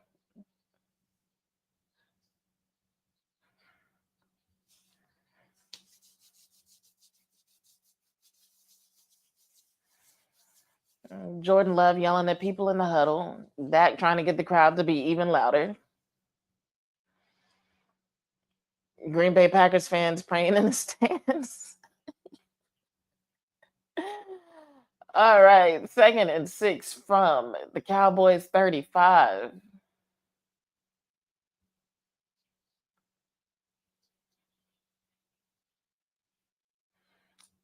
Jordan Love threw the ball out of bounds. So now we got 3rd and 6 with 4 seconds left on the clock. Looks like it's going to be a field goal attempt to try to tie the game. Special teams matters. So we'll see if can a special teams unit get 2 blocks in one game.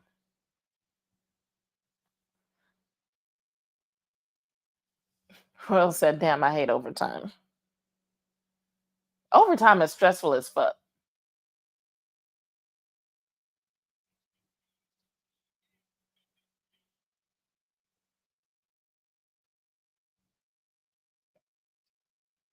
That kick was too perfect.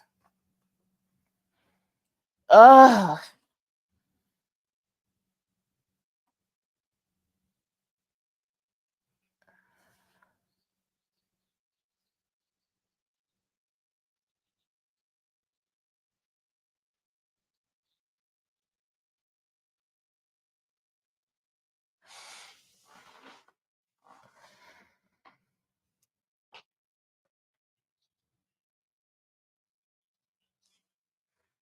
I need to take a quick break, you guys.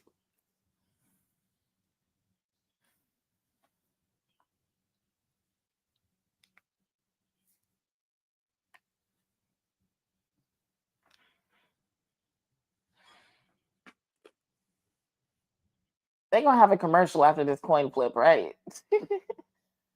All right, overtime rules. 1 10-minute period. Each team will have the opportunity to possess the ball unless the team kicking off to start overtime scores a safety on the receiving team's initial possession, or time runs out during the first possession.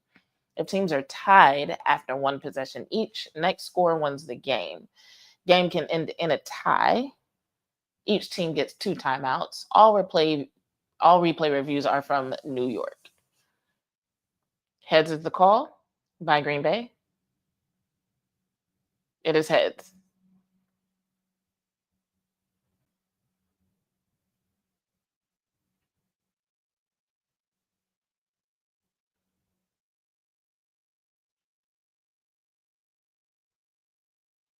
Green Bay won the toss. They're kicking the ball. Dallas will receive. Okay. Quick break.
Thanks, Royal, for letting me know you couldn't hear me. I think I had muted myself on the computer and muted my mic because I was like terrified that y'all be able to hear me go to the bathroom. So I've been talking this whole time and y'all have no idea what I said. It's cool. It's cool. But just now I was just giving flowers to Jalen Tolbert because that was a spectacular catch. And I didn't expect him to show up in that moment. That whole sequence was just wild. Like because it felt like Micah got close enough to Dak for him to breathe on him. Like just pressure all around. And then Dak just launches that shit like 45 yards down the field to Jalen Tolbert of all people. Like, oh my God.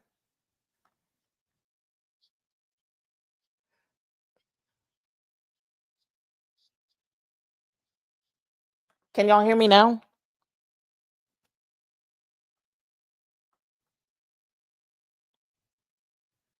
Javante Williams run into the end zone.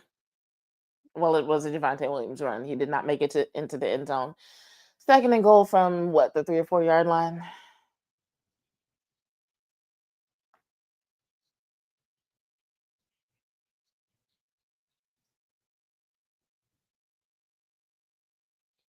Micah jogging off the field.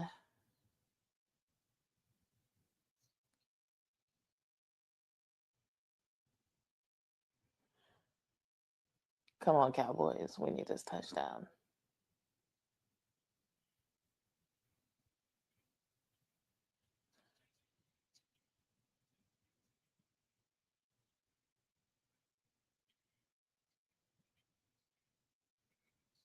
Was that really no gain?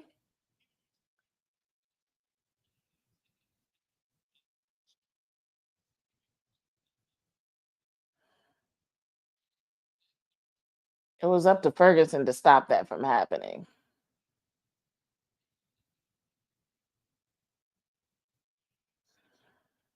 All right, third and goal. We need to get into the end zone, Cowboys.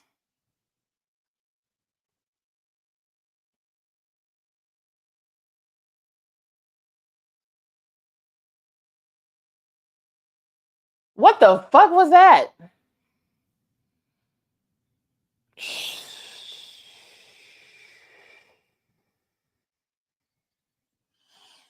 All right, so the Cowboys will get the lead with Brandon Aubrey, but now the defense.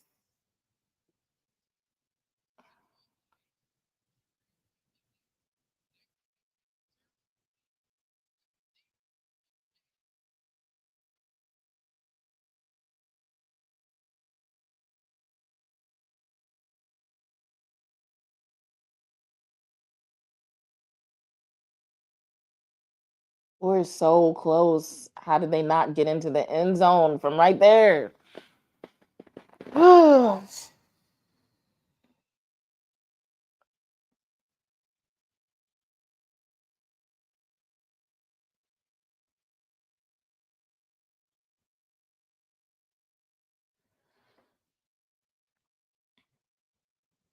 This is about to be a drive where Eberflus is literally coaching for his job. It's like no matter what happens after this, if this defense can get a stop right here, like this makes the argument for people to kind of lay off Eberflus for the rest of the season. Like something terrible would have to happen later in the season for people to be able to come back at Eberflus if the defense gets to stop right here. Because right now people want that man gone, and I think it would go from we want this man gone to we need this man to do better, and it'll be that way for a while unless the defense like royally fucked up. So this drive means a lot for a lot of people. Also, the guys who are on the field because like there's been a lot of questions at linebacker. So I don't know who they're gonna put out there, but whoever they do put out there is gonna have a lot to prove.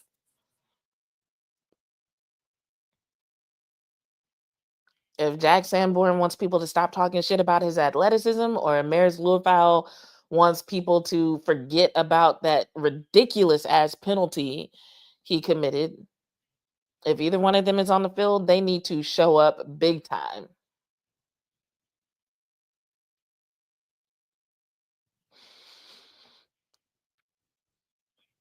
Mm, what time is it? It's almost 11 o'clock.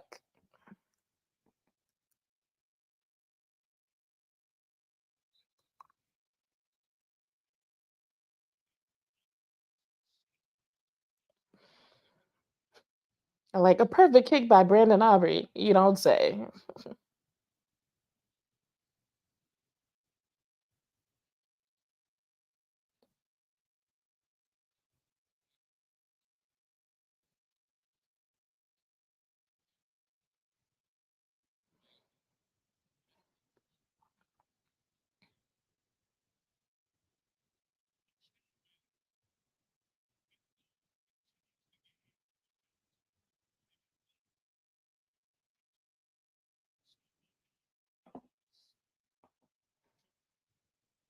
All right, first and 10 from their own 20.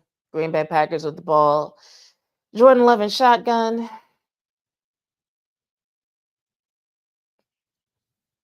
Nice quick stop. Think they got what, 2 yards? I like this Jadavian Clowney guy. He gets stopped.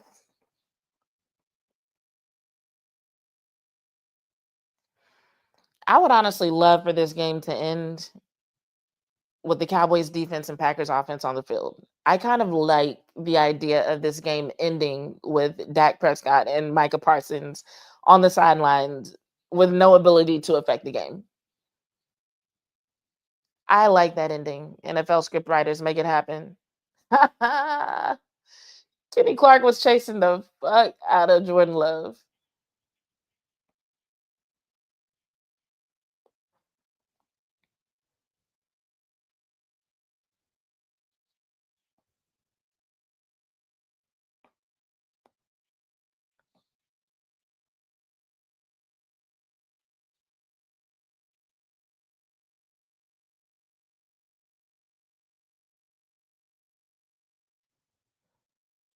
So it was player illegally downfield. Cowboys declined the penalty to put them at 3rd down and 6.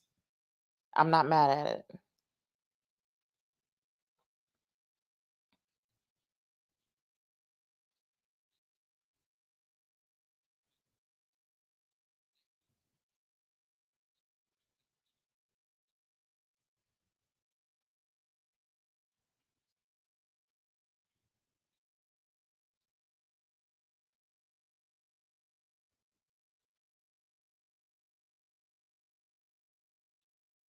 All right, there's stoppage. Looks like Dallas is taking their final timeout.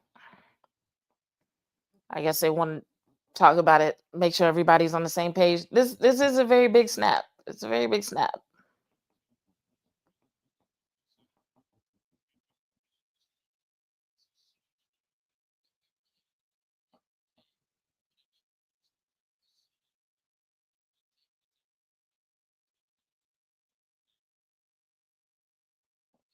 Oh, the Giants won. Shout out Jackson Dart.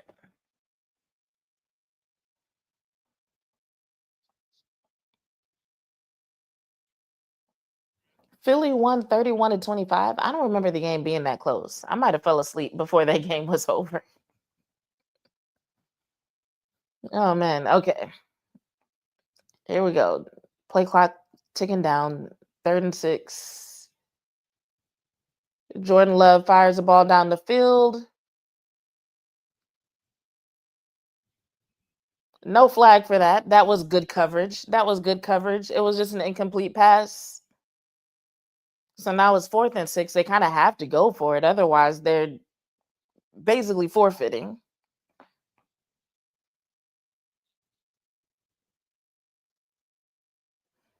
It was not interference because there was hand fighting between the two of them. That was not interference. That's a good no call. That is a good no call. You cannot pull a defender into you and then try to claim that there was interference.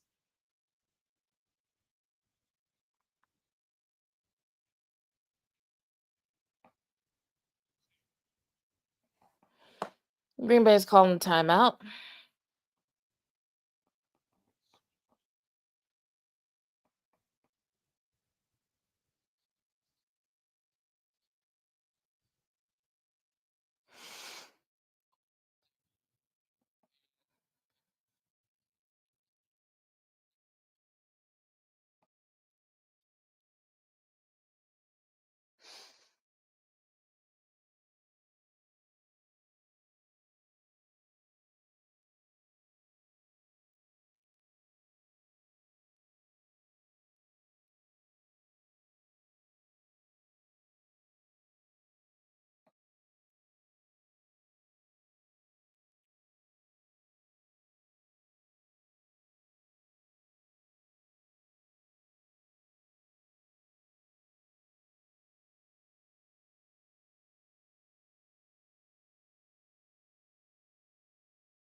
All right, first down Packers.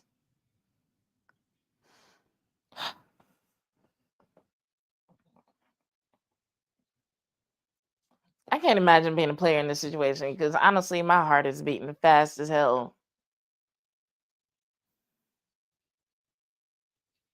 You gotta have nerves of steel for scenarios like this. All right, headed towards 3 minutes left in overtime. First and 10 for the Packers.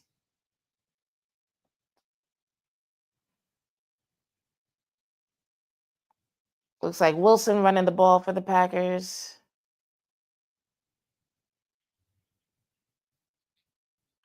I mean, making the stop.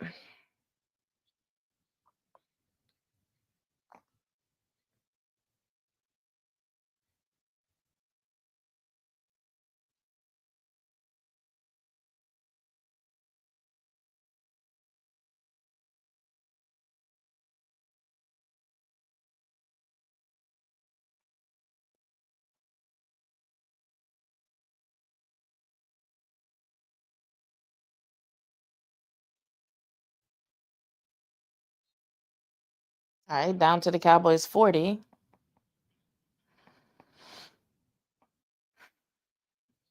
Cowboys, like, I feel like their best hope is to get a takeaway right now, which is not impossible. It's not outside the question.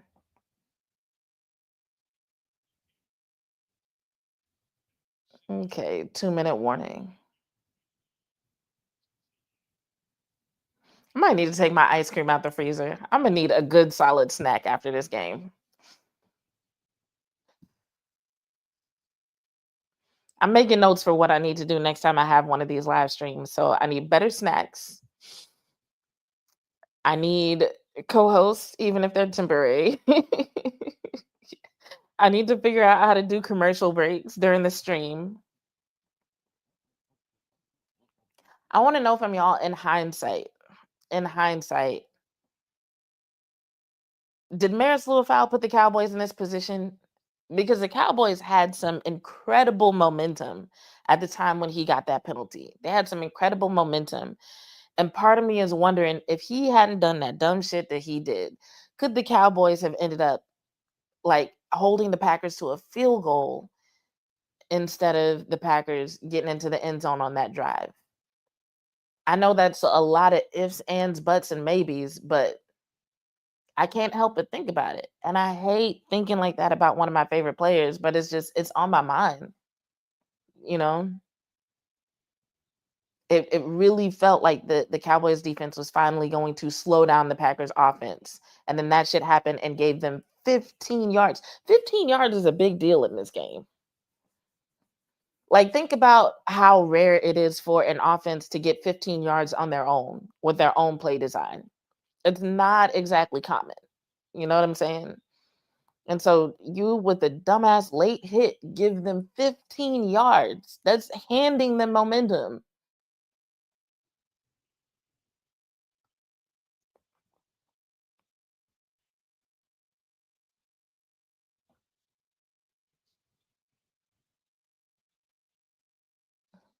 Packers down to the 25, first and 10 again.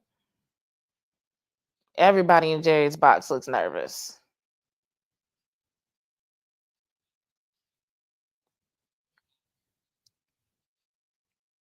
Now they've gone from needing a sack to needing like a strip sack.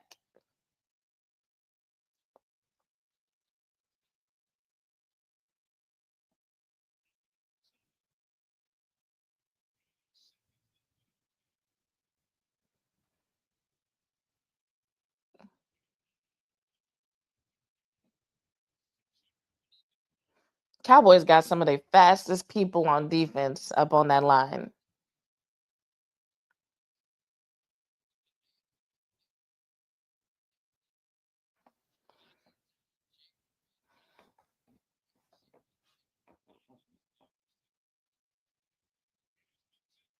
Can y'all stop letting them get first downs, please?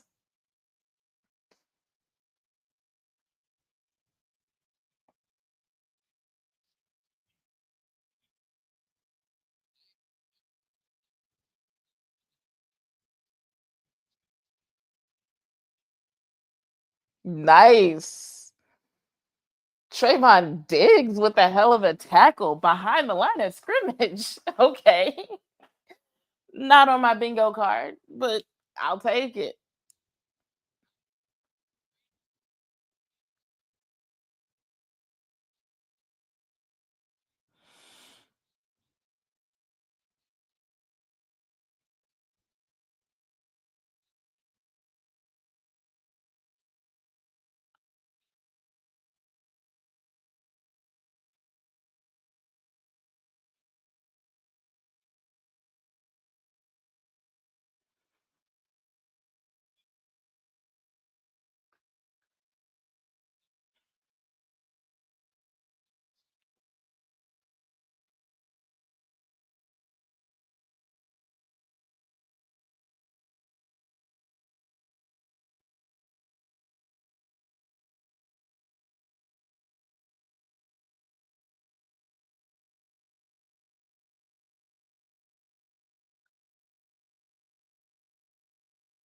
I'm tweeting you guys. I'm sorry.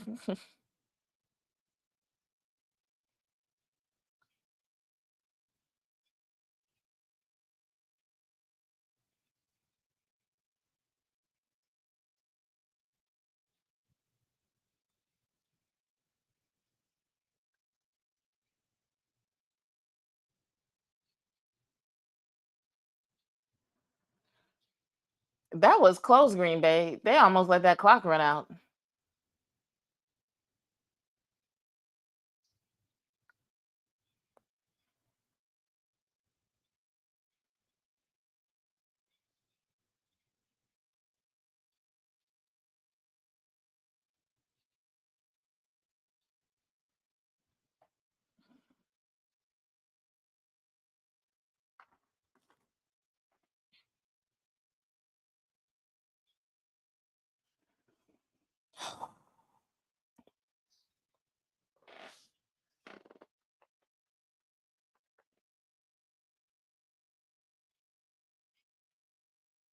A tie? Are you serious?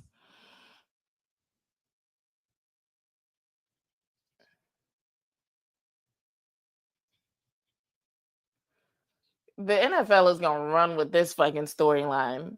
They've been looking forward to seeing which team would win all season, and it ends in a tie. A tie. A fucking tie.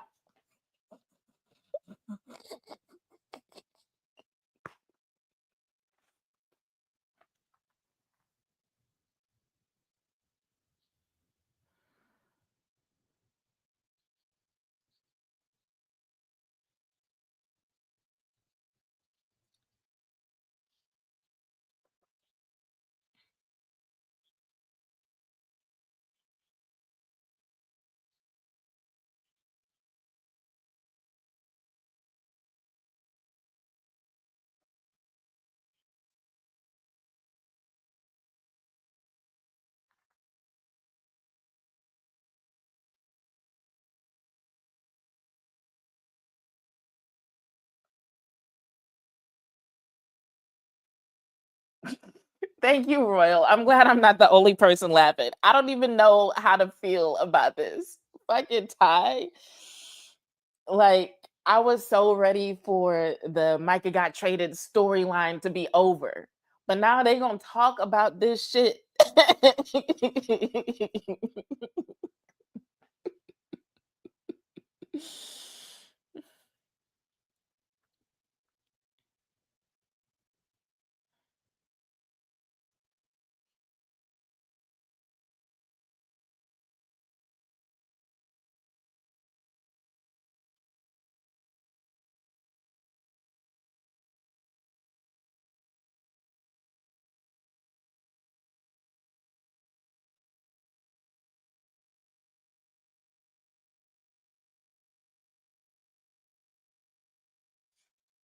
I was ready for this storyline to be over. I was ready for them to stop talking about Micah Parsons, but now, what's up, JV? Good to see you. Now, this storyline is not going to go away unless the Cowboys and Packers see each other in the playoffs. They are going to keep talking about this shit because it hasn't been decided. Like, that they, the media, the NFL script writers, they have to have a winner in this. Like one team, one person has to come out on top in this. Now, I'll say this from my personal perspective, taking off the media coverage hat, all of that. I'll say this. I like what I saw from the defense tonight in terms of trajectory. I'm not saying that they're nearly good enough. They're not there, so to speak, right? But in terms of seeing improvements in certain areas, I like what I saw. I like what I saw from individual players. I like what I saw in terms of scheme and how things were executed. I like that. Obviously, I need to watch the game again to have more like succinct analysis. Um, but I will just say, like, off top, I like it. Also, um, JV said, can we talk about Sanborn's speed? What speed? You want to talk about Sanborn's speed? Then there's nothing to talk about, JV.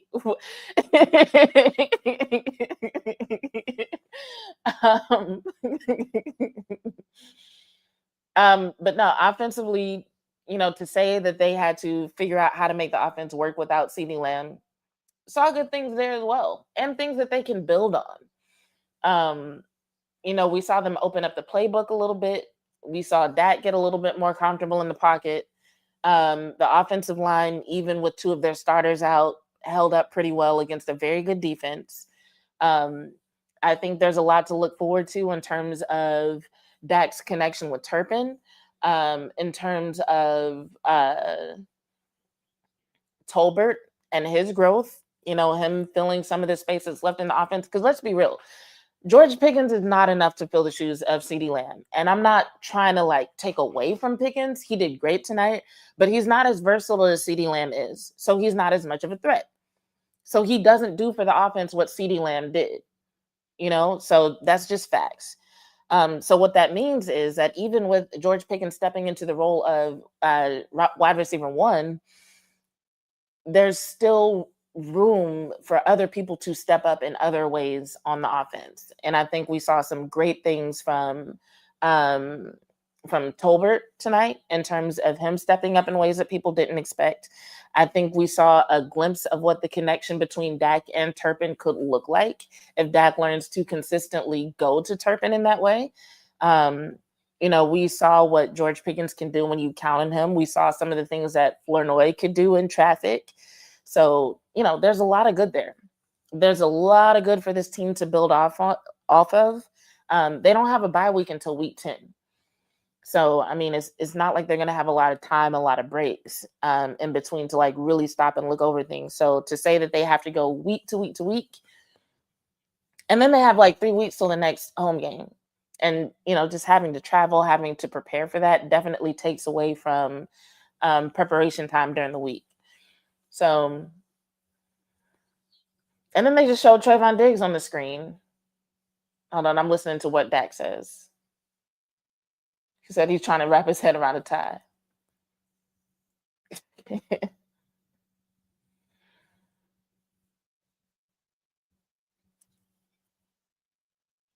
They are gonna love this in the fucking A blocks in the morning. Clement says the NFL has to do a better job of determining the winner, even if it has to go to double OT. Absolute disgrace if this game ended in a tie. I think it'll be interesting to see how the tie plays into just seedings, playoff qualifications as the season goes on.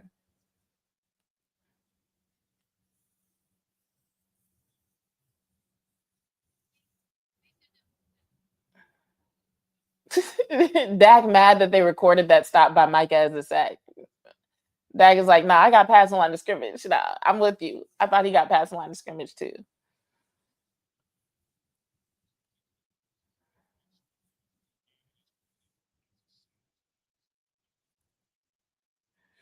Whether it was a sack or not, though, like that was an incredibly crucial stop by Micah Parsons. Because had he not stopped him, Dak was getting into that end zone.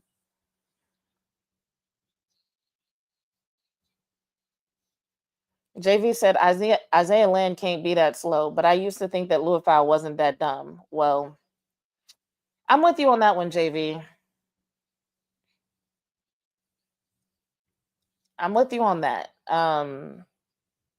I definitely thought he was a smarter player. I don't know what happened there. That's probably one of the most disappointing things I've seen from one of my favorite players since hell when CD had all his problems with the drop passes, That was just something, that they absolutely didn't need. And I was just talking to somebody on Twitter about it because they were like, yeah, the offense bailed him out. And I'm like, but did they? Did the offense really bail out Maris Luafau? Because the way I looked at it is the defense, they were making the kind of moves where it looked like they might finally slow down the Packers offense, keep them out of the end zone, and limit them to a field goal. And you give them 15 yards, you give them momentum. You know what I'm saying? So to me, it kind of felt like he negated all that momentum that the defense had and gave the Packers a better opportunity to get into the end zone instead of holding them to 3 points. And had the defense done that, we would have never ended up in overtime in the first place. So there's a part of me in the back of my mind that blames this tie on Maris Luafau. And I hate that because he's one of my favorites. I hate thinking of him in that way. But when I think about it realistically, I can't help it. Now, I got to go back and rewatch the game. I like to reserve most of my takes until I've at least watched the game twice and watched most of the all 22, right? And then it's just like, there's the fact that, like, he's not the only person to make a mistake. He's not the only person to get a penalty. So even though the timing might make it seem more crucial, it never really does make sense to put an entire loss win, or in this case tie, on one player. So out of fairness, I won't go around saying that. I won't make that my public take. Because if you can blame Maris for a stupid penalty, you can blame Ferguson for not doing a better job of blocking Micah and keeping him from Dak on that one play so that Dak could get into the end zone. Like, you could pretty much pick any important play and find somebody to blame and see and be like, if they had just done da da da da. But at the same time, saying Jake Ferguson had a hard time blocking Micah Parsons is a lot more reasonable and understandable than saying Maris Luafau took 500 extra steps and then hit a dude, like put his shoulder down and hit a dude for no reason. That's the thing. It was just so blatant and unnecessary. It's just like, like, like that wasn't a mistake by Maris. That was a dumb decision. Um, Drell says, this game makes me really question the integrity of the league. Why you say that, Drell? Because you know it's in the best interest of the NFL and their marketing and their storylines to talk about Micah and the Cowboys for the rest of the goddamn season? Is that why? I'm getting hungry, guys. If y'all don't have any questions, I'll probably get out of here.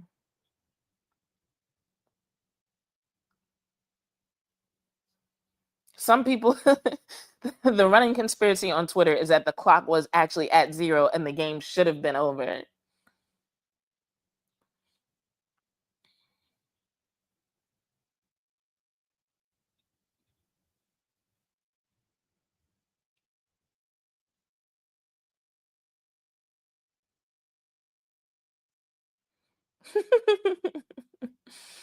Somebody asked Jesse how players feel after a tie. He said, hell, I don't know. That never happened.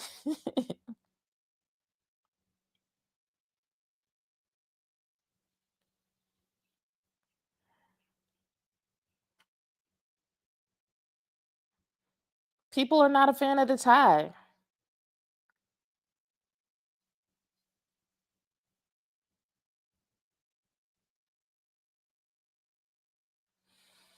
But no. Great seeing you too, JV. Thanks for showing up in the stream. JV, I feel you with the lobbying for Lufau. Oh my God. Like, that's exact. I literally just wrote an article about how many fans were like wanting to see Lufau get more snaps and how dismissive Eberflus was of the whole idea. So see you later, Royal. I think JV is leaving too. I'm about to get off of here too. I'm gonna find some time to watch this game. I might do a couple of videos that are short tomorrow. I don't know. Like I always say, make sure you're subscribed, turn your notifications on. If you haven't, make sure you like this video on whatever platform you're on. Assist, Twitter, YouTube, I think that's all I'm on today. Make sure you like the video. Make sure you subscribe, turn the notifications on, so when I come back on here to talk about this sometime this week, y'all don't miss it. I'm gonna read this one last comment by Clement and get out of here because I'm starving. Clement said, if Dallas didn't make a few stupid penalties on defense, especially Lou foul, personal foul that allowed Packers TD. Thank you. So you see what I'm seeing. The defense allowed too many big plays for the majority of the game. True. Not as bad as earlier in the season, but Jeff said good night. Go Pack, go. Well, on that note, then go Cowboys as well. Good night, y'all. Like, subscribe, notifications on. I'll see y'all next time. Oh, I should probably introduce myself. I'm your host, Jasmine Monet. This has been another episode of Bitches Love Sports, and I'm out.